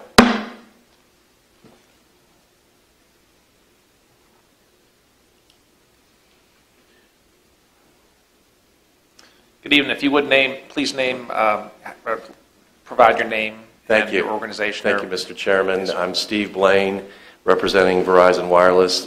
With me tonight is also Stuart Squire, who's the zoning manager for this project. I think Mr. Finchem's report and Ms. Zach's analysis has been very thorough. We are in agreement with the conditions set forth. There is one standard condition that we would seek relief on. Your standard conditions require a 100-foot wooded buffer easement be maintained. This site, as described in the packet, is really in the middle of a field, an open field, so there's really no buffer to preserve. We will provide the required landscaping around the compound to provide screening for the equipment area, but there's really nothing to buffer, so we seek relief on that in the conditions. I think other than that, we would be happy to answer questions if you have any. Okay. Thank you. We can always recall you back after other comments. Thank you. Anyone else like to speak on this item? Anyone else like to speak on SPX 07-2018? Please come forward. Seeing none, I'll go ahead and close SPX 07-2018 for public comment. Anyone on the board have any questions for Mr. Finchem or the Verizon representative? Mr. Black? Yes. Mr. Fincham, can I just have a brief question for you? And then... Yes, sir. Is the landowner here? Is the landowner present at all, or is just the landowner is not here? Okay. I have a couple questions for the Verizon representatives then, if you don't mind.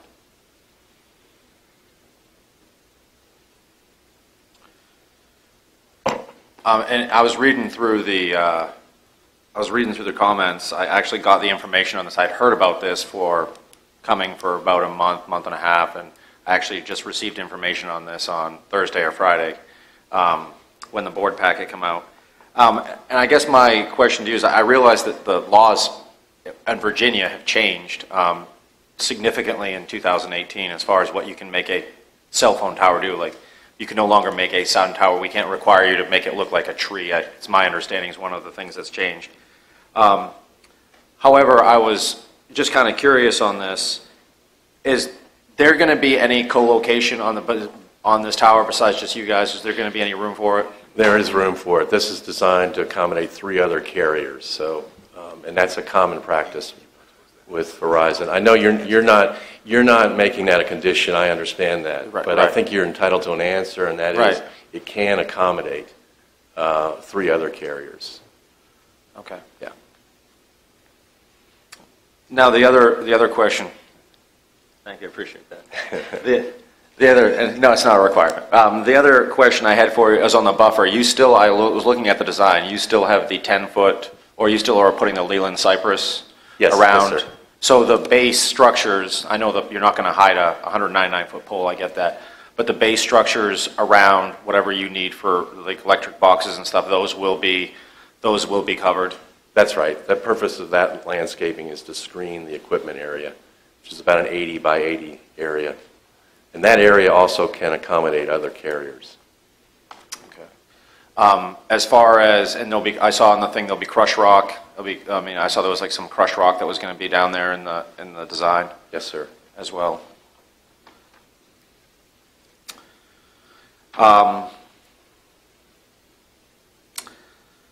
I don't have any other questions at this time. Thank you. Thank you. Any other board members have any other questions for the applicant? Mr. Fincham, I have, I have a, it doesn't matter. Who first, Mr. Chair? It's already up. Go ahead, Mr. Steele. on page 3 of the board packet, Yes, sir. under the 100-foot buffer, which I understand there is another paragraph, the applicant's position is based off of their interpretation of state law in reference to communication tower. Staff disagrees with this position. I didn't know what that position necessarily was. Well, the language in the state's law says you can't have any unreasonable regulations governing screening or buffering or disguising. It goes back to the reference about the making a tower look like a pine tree. There's a great example outside of Charlotte of that exact same thing. You know, it's a 500-foot tall pine tree surrounded by absolutely nothing else. It's a cell tower. I think the issue there, I'm not necessarily ready. I think an argument could be made that a 100-foot buffer runs afoul of that new state code provision regarding buffering and landscaping. I think given their location in the middle of a 150-acre farm in a field, you don't want to make them buffer or try to make them buffer because then you're taking land out of agricultural production. Do you really want to do that? So given the location, given the landscaping they're proposing, I think that would be arguably consistent with the new legislation, and we can, I'm sure the buffer discussion will come up again on other sites. So can we say we're not requiring the 100-foot? Okay. Yes. And then standard 17? On page... Same page, page 3, just above the solid Yes. line. Mm-hmm. So we're saying they can't if they put the tower up, they've got to put cell service on it within 12 months? 24 months.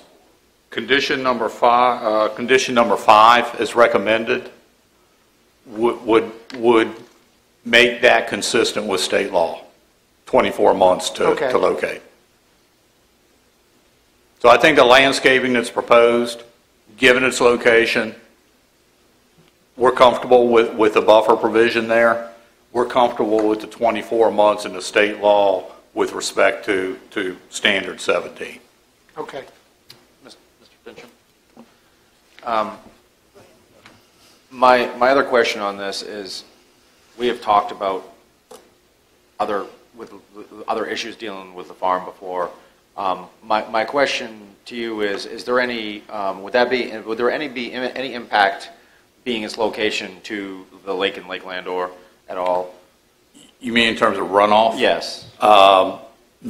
Okay. This is in the middle of the farm. And it's behind the farm, so far enough away that... Yes, I think we are, if I recall correctly, about 700 feet from the nearest property on the backside of Lake Landor. Where the location will be directly... Yeah, we're not down on the hill on the backside where you might have some runoff or anything like that. So it's behind the farm directly.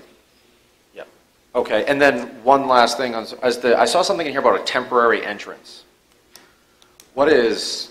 Because the entrance, they said something about on the schematics, the temporary entrance. What is that all about? I mean, how is that different? Because the farm has a gate on it right now when you go towards Lake Landor, and I'm just wondering how that will change, I guess, I saw on some of the drawings, temporary entrance. What is that Temporary gonna- construction entrance? Yeah.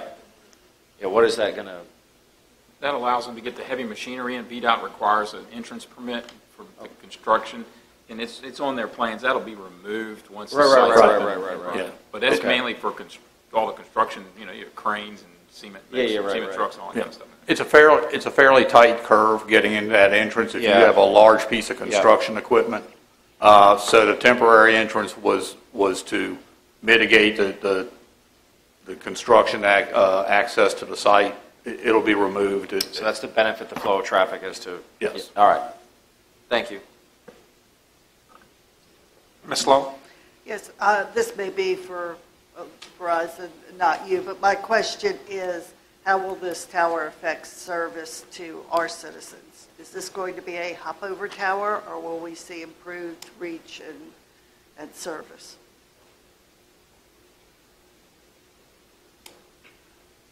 Yes, ma'am. The purpose of this is to improve service, voice and data for this area. For this area? Yes, ma'am. Thank you. Is that going to be 4G or 5? This site is designed to accommodate 5G. That system has to roll out as an entire system, though, but we won't have to go back and retrofit this site, so that's good news. I can't give you a timing on the 5G. I was in Halifax County last night. They had the same question. Everybody, when are we going to get 5G? And what we're doing is we're doing an analysis of the system, entire system, because we have to go back in and retrofit some facilities. This one will not have to be retrofitted. Will there be fiber to this tower? Yeah, there's fiber to the equipment. Yes. Yeah. So your backhaul is going to be fiber? Yes. Okay. Thank you very much. Thank you. Thank you for not hopping over. Any other questions from the board? Mr. Cullen, anything? One other question. Are you all bringing the fiber to the tower, or is it existing fiber that Verizon owns? Not sure who the carrier is. I'm sure it's in Ladysmith Road. We would bring it from the road to the site, but yeah, I'm not sure. I guess my question is it the cable company, or is it some other provider? It's usually another provider. It's not necessarily Verizon. It can be another, whatever the carrier is locally. It's usually who we buy it from. I guess I'm curious, is it Comcast that you're going to... I don't know the answer to that, but I can get that answer. I would think it'd be Comcast. Yeah, and it's not on our plans, but I can get you that answer. That would be an interesting... I'm just curious who the fiber owner is. Yeah. I would guess it would be Comcast. In more urban areas, Verizon land also has fiber, but we usually have to buy it from another carrier. I'd just be curious who the fiber provider is. Yeah, we'll get that. Verizon answer has too. DSL, some old DSL into parts of like Ladysmith Village in that area, but that's copper. That's copper. That's not going to do it. Yeah, it's copper. Nothing to do it, yeah. And it doesn't necessarily... There could be fiber there that we're not aware of, and that's all I'm looking for. Yeah, I think there is in the road. Yeah. If you or could, in that right away. If you could get us that, because last year, a couple of years ago, there was some new fiber put down Ladysmith Road with a tubing, and it looked like it was It looked like it was yours. So I don't know. I mean, but Comcast is the internet provider in that area. I'll get you that answer. Okay. Yeah. Mr. Chairman, may I ask Mr. Emerson a question? Go ahead, Mr. Thompson. On advice of counsel, I've been asked to not ask any questions because my questions are usually a little pointed. But I can say that I disagree vehemently with the new state law, right? Because that, again, is another case where they take away the locality's decision-making, authority. And I can also say that I have 7.5 million reasons why the law changed. Yes, sir. You want to say it again? That I have 7.5 million reasons why the law changed? No, the whole comment. The fact that I Other than disagree. ask the question. I disagree vehemently with the new state law, and I have 7.5 million reasons why it's changed. Thank you, sir. Okay. And I'll vote without comment. Any other questions? All right. How do we want to proceed on this item for this evening? Mr. Chairman, I will go ahead and make the motion that we approve SPX 07-2018. Do we have a second? With the five exception, with the conditions. buffer condition. Yes, There are 5 conditions on page 3. Yes, or they don't have to do the 100-foot buffer, right? No, So, that's yes. not in them. Yeah, right, yes. We've got that.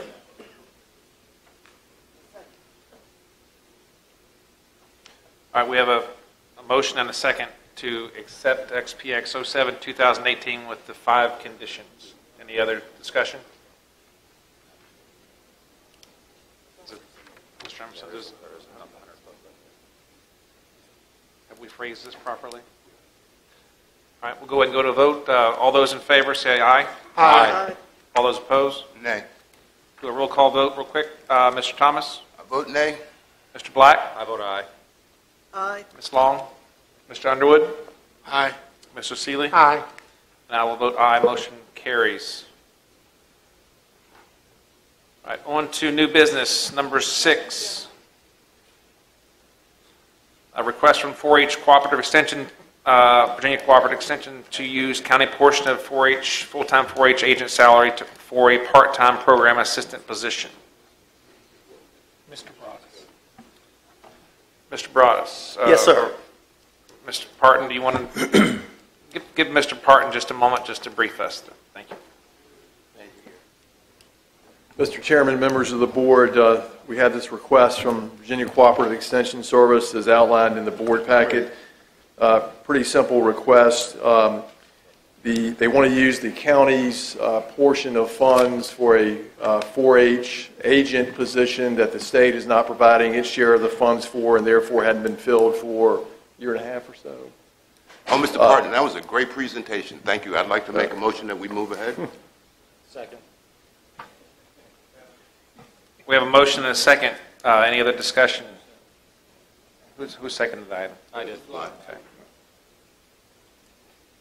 Mr. Broadus, anything you want to say before we continue on to this? We're getting ready to vote yes. Yes. We're getting ready to vote yes. All right, call for the vote. All those in favor say aye. Aye. All those opposed? Motion carries.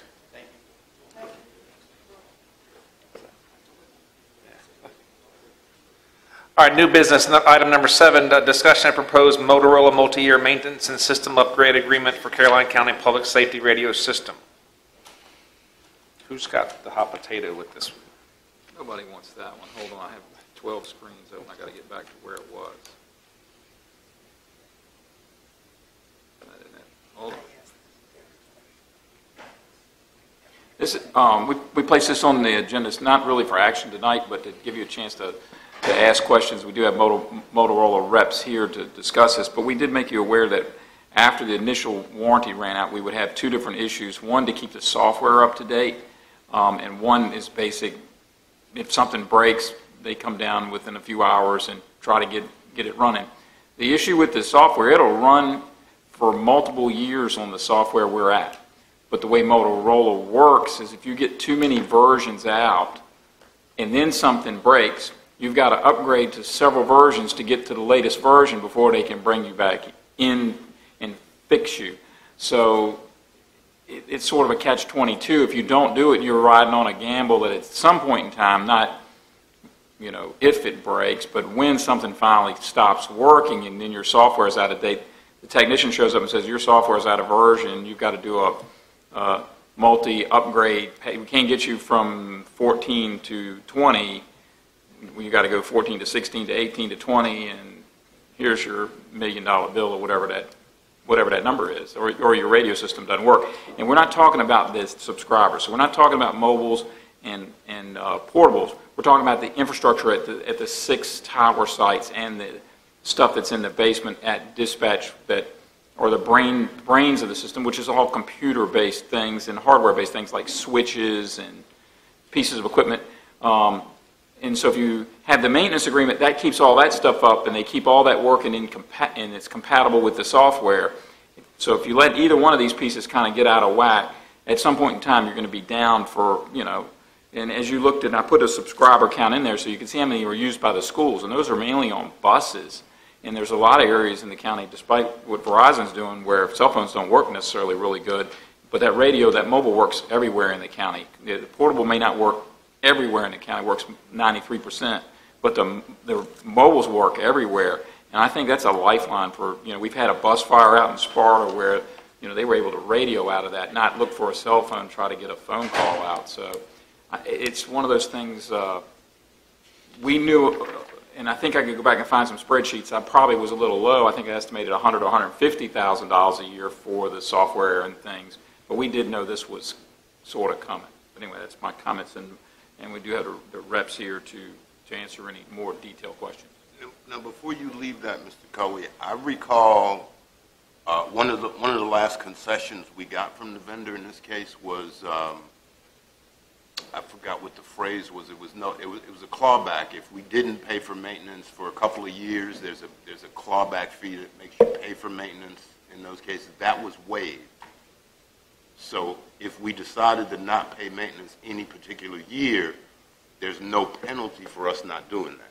Right, but then you're not going to get the maintenance service. Right. But I'm saying there is a case, because we're talking $4 million for 10 years worth of maintenance, and the entire system costs $6.2 million.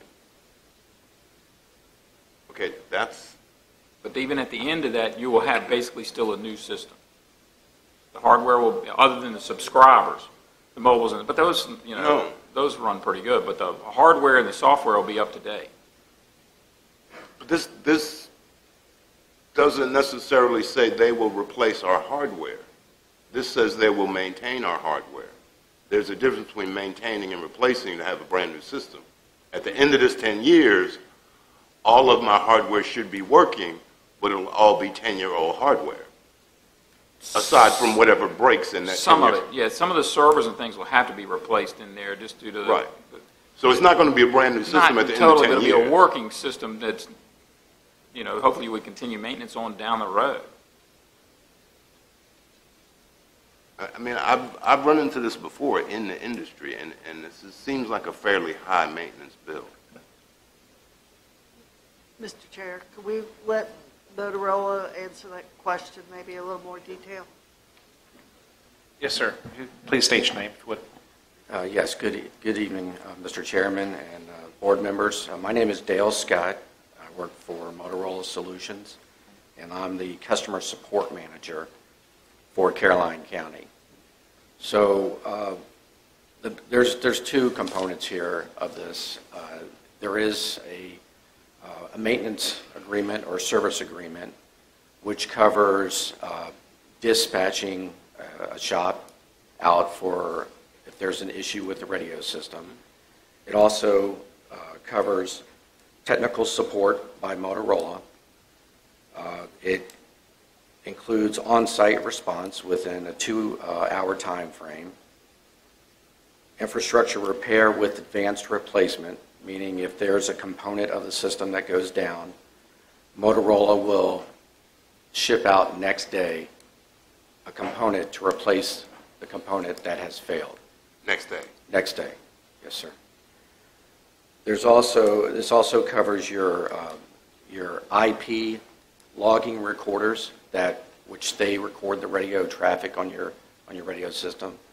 It also includes your telephony recorder that covers the phone calls coming in and out of dispatch. It also includes the microwave system that connects all of the sites together. Now, the other portion of it is what's called the SUA-2, and what that is a system upgrade agreement where every 2 years your infrastructure of your radio system is upgraded to the latest version that Motorola has out. Meaning, so after what Mr. Cully was saying, after the 10 years, if you have an SUA-2 agreement, you will have still a brand new infrastructure of your radio system. No, we'll have brand new software. It'll cover, I'm sorry. I brought my manager, Christine Kearns. She's here with me. Okay, say one more time what SUA is. Software upgrade agreement. It's system upgrade System agreement. upgrade agreement, okay. Yes, sir. Yes, sir. So it covers components, I'm sorry. You It wanna- does cover hardware. Does cover hardware. It doesn't necessarily mean that every time there's an upgrade done, every piece of hardware is replaced. Right. As your upgrades take place, if that piece of hardware will not accommodate the current software version that your radio system is on, the hardware will be replaced. So at the end of the 10-year period, you don't have 10-year hardware. Does that make sense? Oh, it makes sense. Well, it makes sense from your side of the table.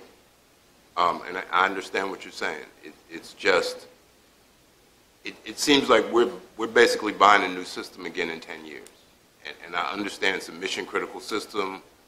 All those things are great. We've got to have maintenance. We can't have our radio system go down.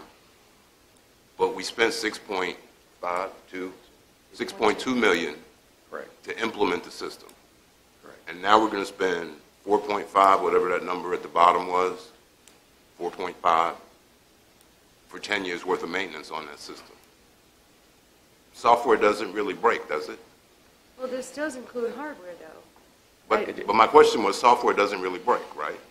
Well, there are, with any software, you could have bugs, you need security updates. We call those features.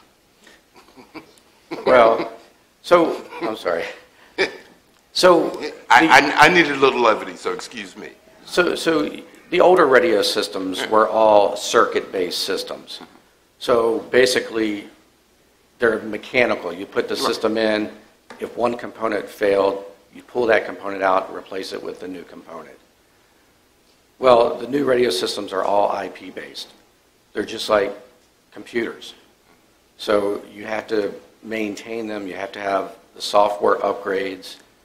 You have to have, sometimes with the infrastructure, as the technology advances, you'll have components like switches, routers that need to be replaced, and those components aren't manufactured by Motorola, but this SUA would cover the cost of replacing those.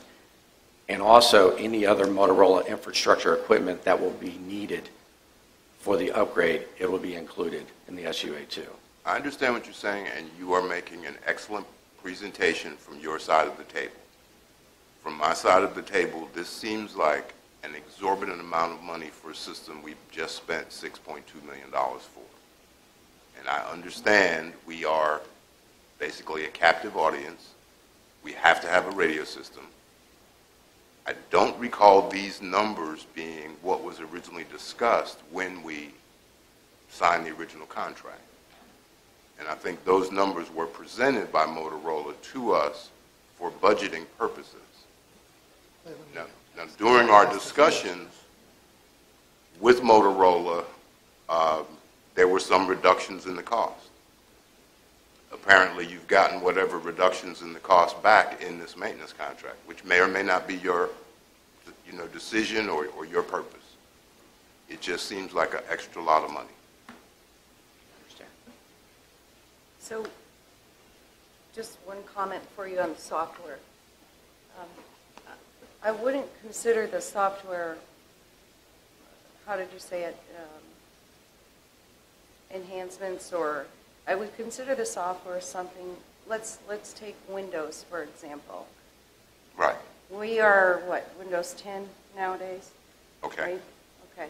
So if you still have Windows 7 on your computer, at some point Windows is not going to support that anymore. So when we say we're upgrading our software just like that, right? And we're keeping it up to date. Also, at the end of that 10 years, you're not buying a brand new radio system. You still have current software, current hardware, a current working radio system.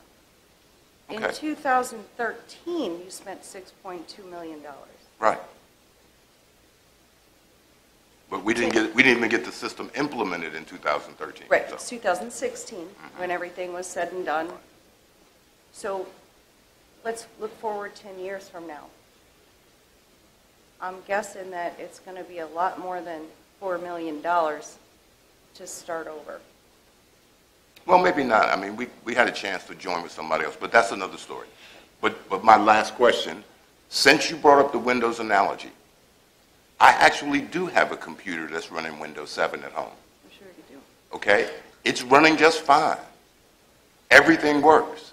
I haven't had to pay maintenance on it at all. It works. Zeros and ones are going to be zeros and ones as long as the hardware is working. Software doesn't break. Right? So I can run Windows 7. That was a good analogy, and I'm glad you brought it up. I can run Windows 7. I don't have to run Windows 10 or Word 10. You know, I don't need any extra software. I need the hardware to keep working. Correct. The So- hardware will be replaced through your software, your system upgrade agreement. But I know how the industry works. You're going to make me upgrade some of my hardware with the next software upgrade. It's in the because the- cost. It's included in the cost, though, Yeah. of this $4.4 million. And by the way, if you're still running Windows 7 and you run into a bug and you call Windows, they're going to say, I'm sorry, sir, we don't support that anymore. And you're not going to be able to get it fixed. You see? But if I had, I should have run into that bug when I had Windows 7 or whatever, but first. Well, You know, that's why I made the joke, they're features. You know, you see that bug right away once I get past that bug. My first job in the computer industry was to break software. I find bugs automatically. I would have found the bug in the first year while it was under warranty. Mr. Thomas, Mr. Seeley has a question. I want to first say that I asked this maintenance question specifically when we did this.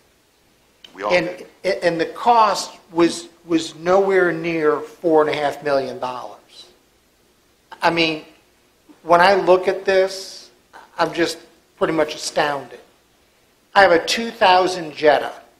I'm going to go to your analogy of the software and the hardware. It's now 2019, and I just fixed a couple of wires so that the license plate light would work. We're spending $4.5 million over the 6.2 that we've already spent to go someplace I'm not sure we're even going to utilize. I guess I don't understand why the cost was nowhere near this during the initial discussions, because it wasn't $4.5 million. A year.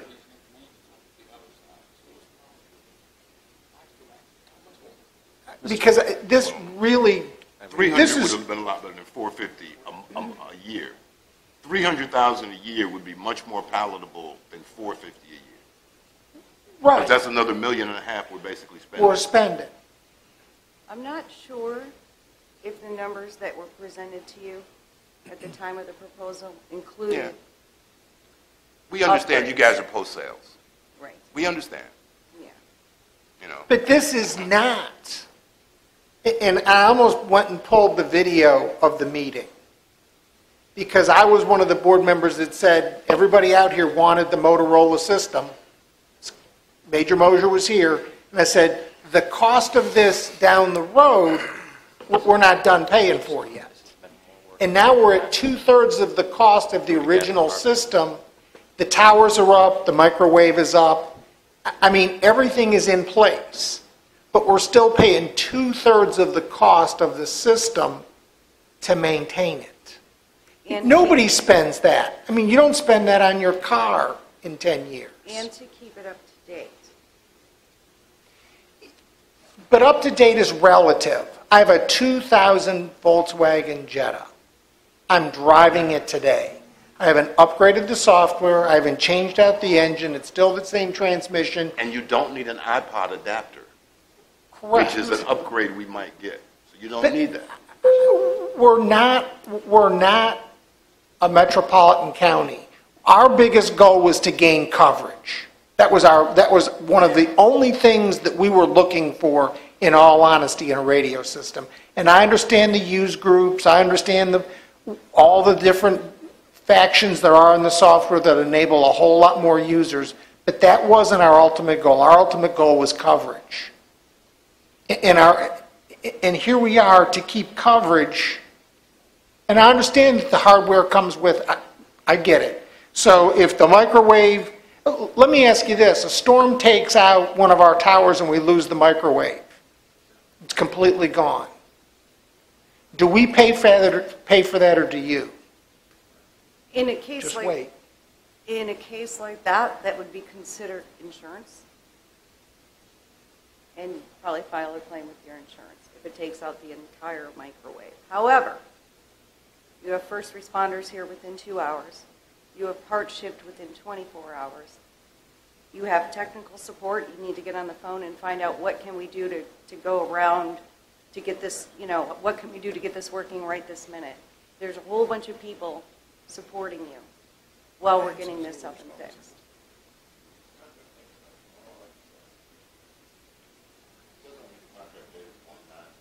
Your mic's not on. Does the contract take effect like it says in our paperwork, 1/9/2019? That's tomorrow. This contract takes effect tomorrow? Mr. Cully? No, we're running up on the end of our existing 3-year.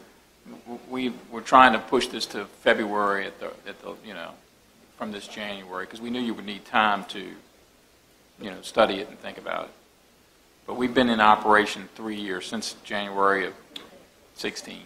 That was cut over and acceptance. Okay, can you check for us? Because I know in a lot of cases there are third-party maintenance firms. Can you check for us to see if there's a third-party maintenance firm that's available? Mr. Chair. Yes, Ms. Long. Since I was not on the board when this purchase was made, is it possible for staff to research the films or the minutes and refer back and get us some figures that were discussed at that time? That actually help our situation. It's not really going to help you because they're post-sales, and knowing what pre-sales does, they probably said the maintenance was going to be free for 5 years, and you guys are now stuck in front of us, and we're not happy. Well, I think that the issue is. To me, the issue would be if it's a firm of their word, if their word was given that it was going to be in a certain range, I think, post-sale, pre-sale, whatever, they need to know, we need to know. Because I would think anyone you sent to sell us something would be informed enough not to mislead the purchaser, and that the company would stand somewhat behind that discussion. So I would like to know what was said at that time, please. We're not, the staff report doesn't ask for a decision tonight. This is more of an FYI for the board. We will have, in 2 weeks, have to make a decision. I think we can collect some more data for the board by then as well. Actually, I've got those agendas that are on my computer from 2013. So we can research from here. Pays to be a pack rat sometimes, What's that? He says it pays to be a pack rat. Oh, yeah. Well, Mr. Tom, I don't think we need to do the research during the meeting, but that's fine. Want to thank you all very much for presenting this, and not sure we'll be back in 2 weeks, but we'll be bringing it up 2 weeks. We'll have more data from the previous discussions. no worries. Thank you. Thank you.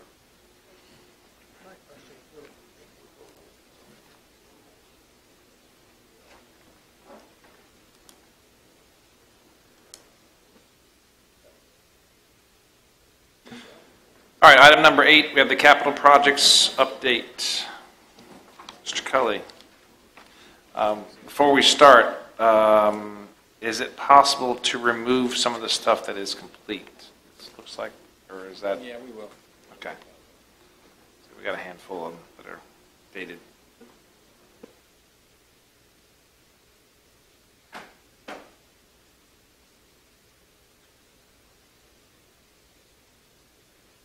I don't know that much changed since your December one as far as that goes. Anybody completing any projects? when I looked at this compared to the December meeting, it was only a few numbers that had changed by just small amounts. So it's really, unless you have some questions about it, most of it, very little done at that time. Anyone have any questions regarding the capital projects updates? No? Okay.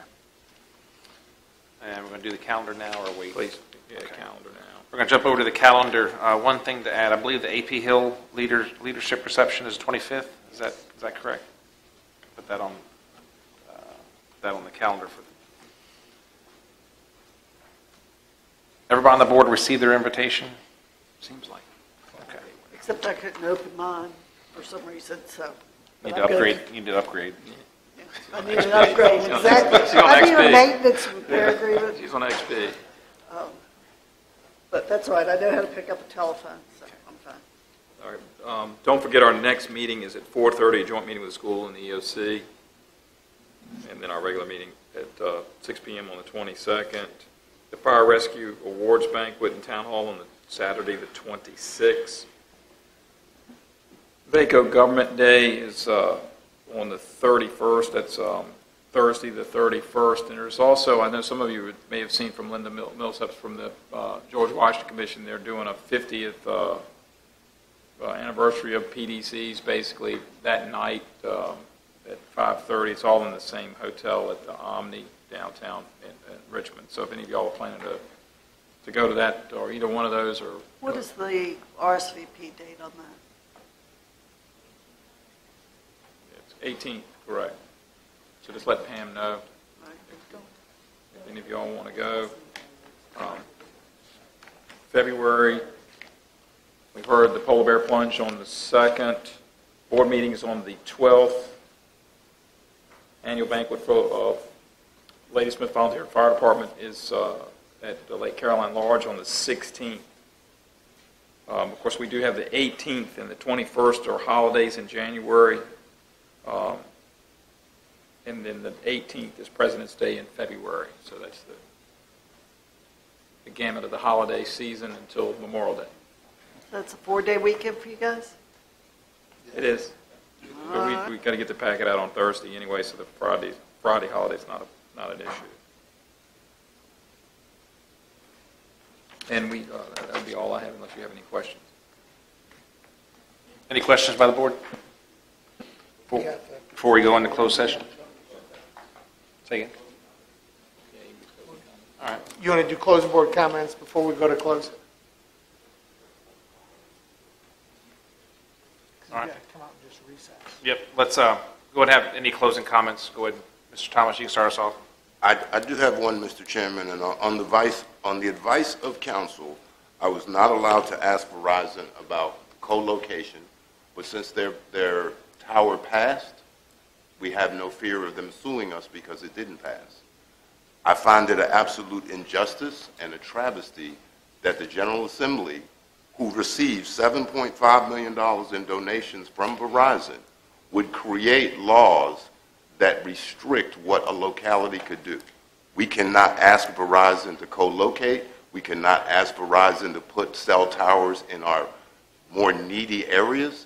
We have just been the victim of a cherry pick, and they have selected the most dense area of the county to put a cell tower without any regard to other areas of the county. And because the General Assembly has made these changes, we are basically fighting with both hands behind our back, and we'll never have an opportunity to have actual cell service in areas that need it, period, let alone upgrading to those who already have it so they can make more money. Is that okay, Mr. Emerson? It was after the fact. Thank you. All right, Mr. Black, any closing comments? No. Ms. Long? Mr. Underwood? No, Mr. Mr. Seeley? I have none, Mr. Chairman. And I have none besides thank you for enduring my first meeting as chair, and hopefully I will improve from here on out. At this point, we'll make a motion to go into closed session. Mr. Chairman, I move that this board convene in closed meeting pursuant to the prospective business and acquisition of real estate exempt from sections 2.2-3711.1 .8.3 and .8.5 of the Code of Virginia to discuss two potential economic development projects in the county about which no previous public announcement has been made, and one of which could involve the acquisition of real property. Can I get a second? Second. All in favor? Aye. All opposed? All right, everyone, we are moving into closed session. Not really sure how long. You're welcome to stick around. All right, let's make a motion to convene out of closed session. So moved, Mr. Chairman. Get a second? Second. All those in favor? Aye. All those opposed? Let me make the certification. Motion carries.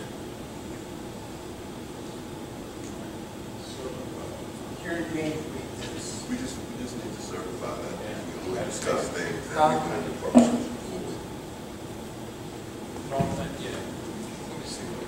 We're at the bottom half of that. Yeah, I'm moving to the motion, somebody moves. I'll do it. I just wanted, I move that the Caroline County Board of Supervisors certify that to the best of each board member's knowledge, only public business matters lawfully exempt from the open meeting requirement for Virginia law were discussed in the closed meeting to which this certification applies. Only such public business matters that were identified in the motion convening to the closed meeting were heard, discussed, or considered by the board. Can I get a second? Second. Roll call, Mr. Thomas? You certified? I so certify.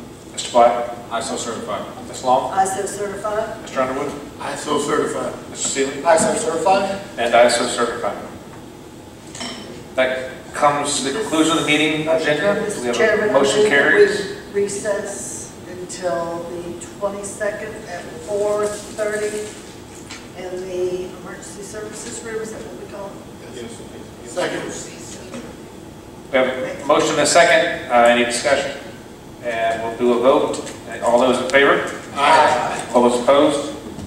Motion carries. We are now in recess until the 22nd, 4:30.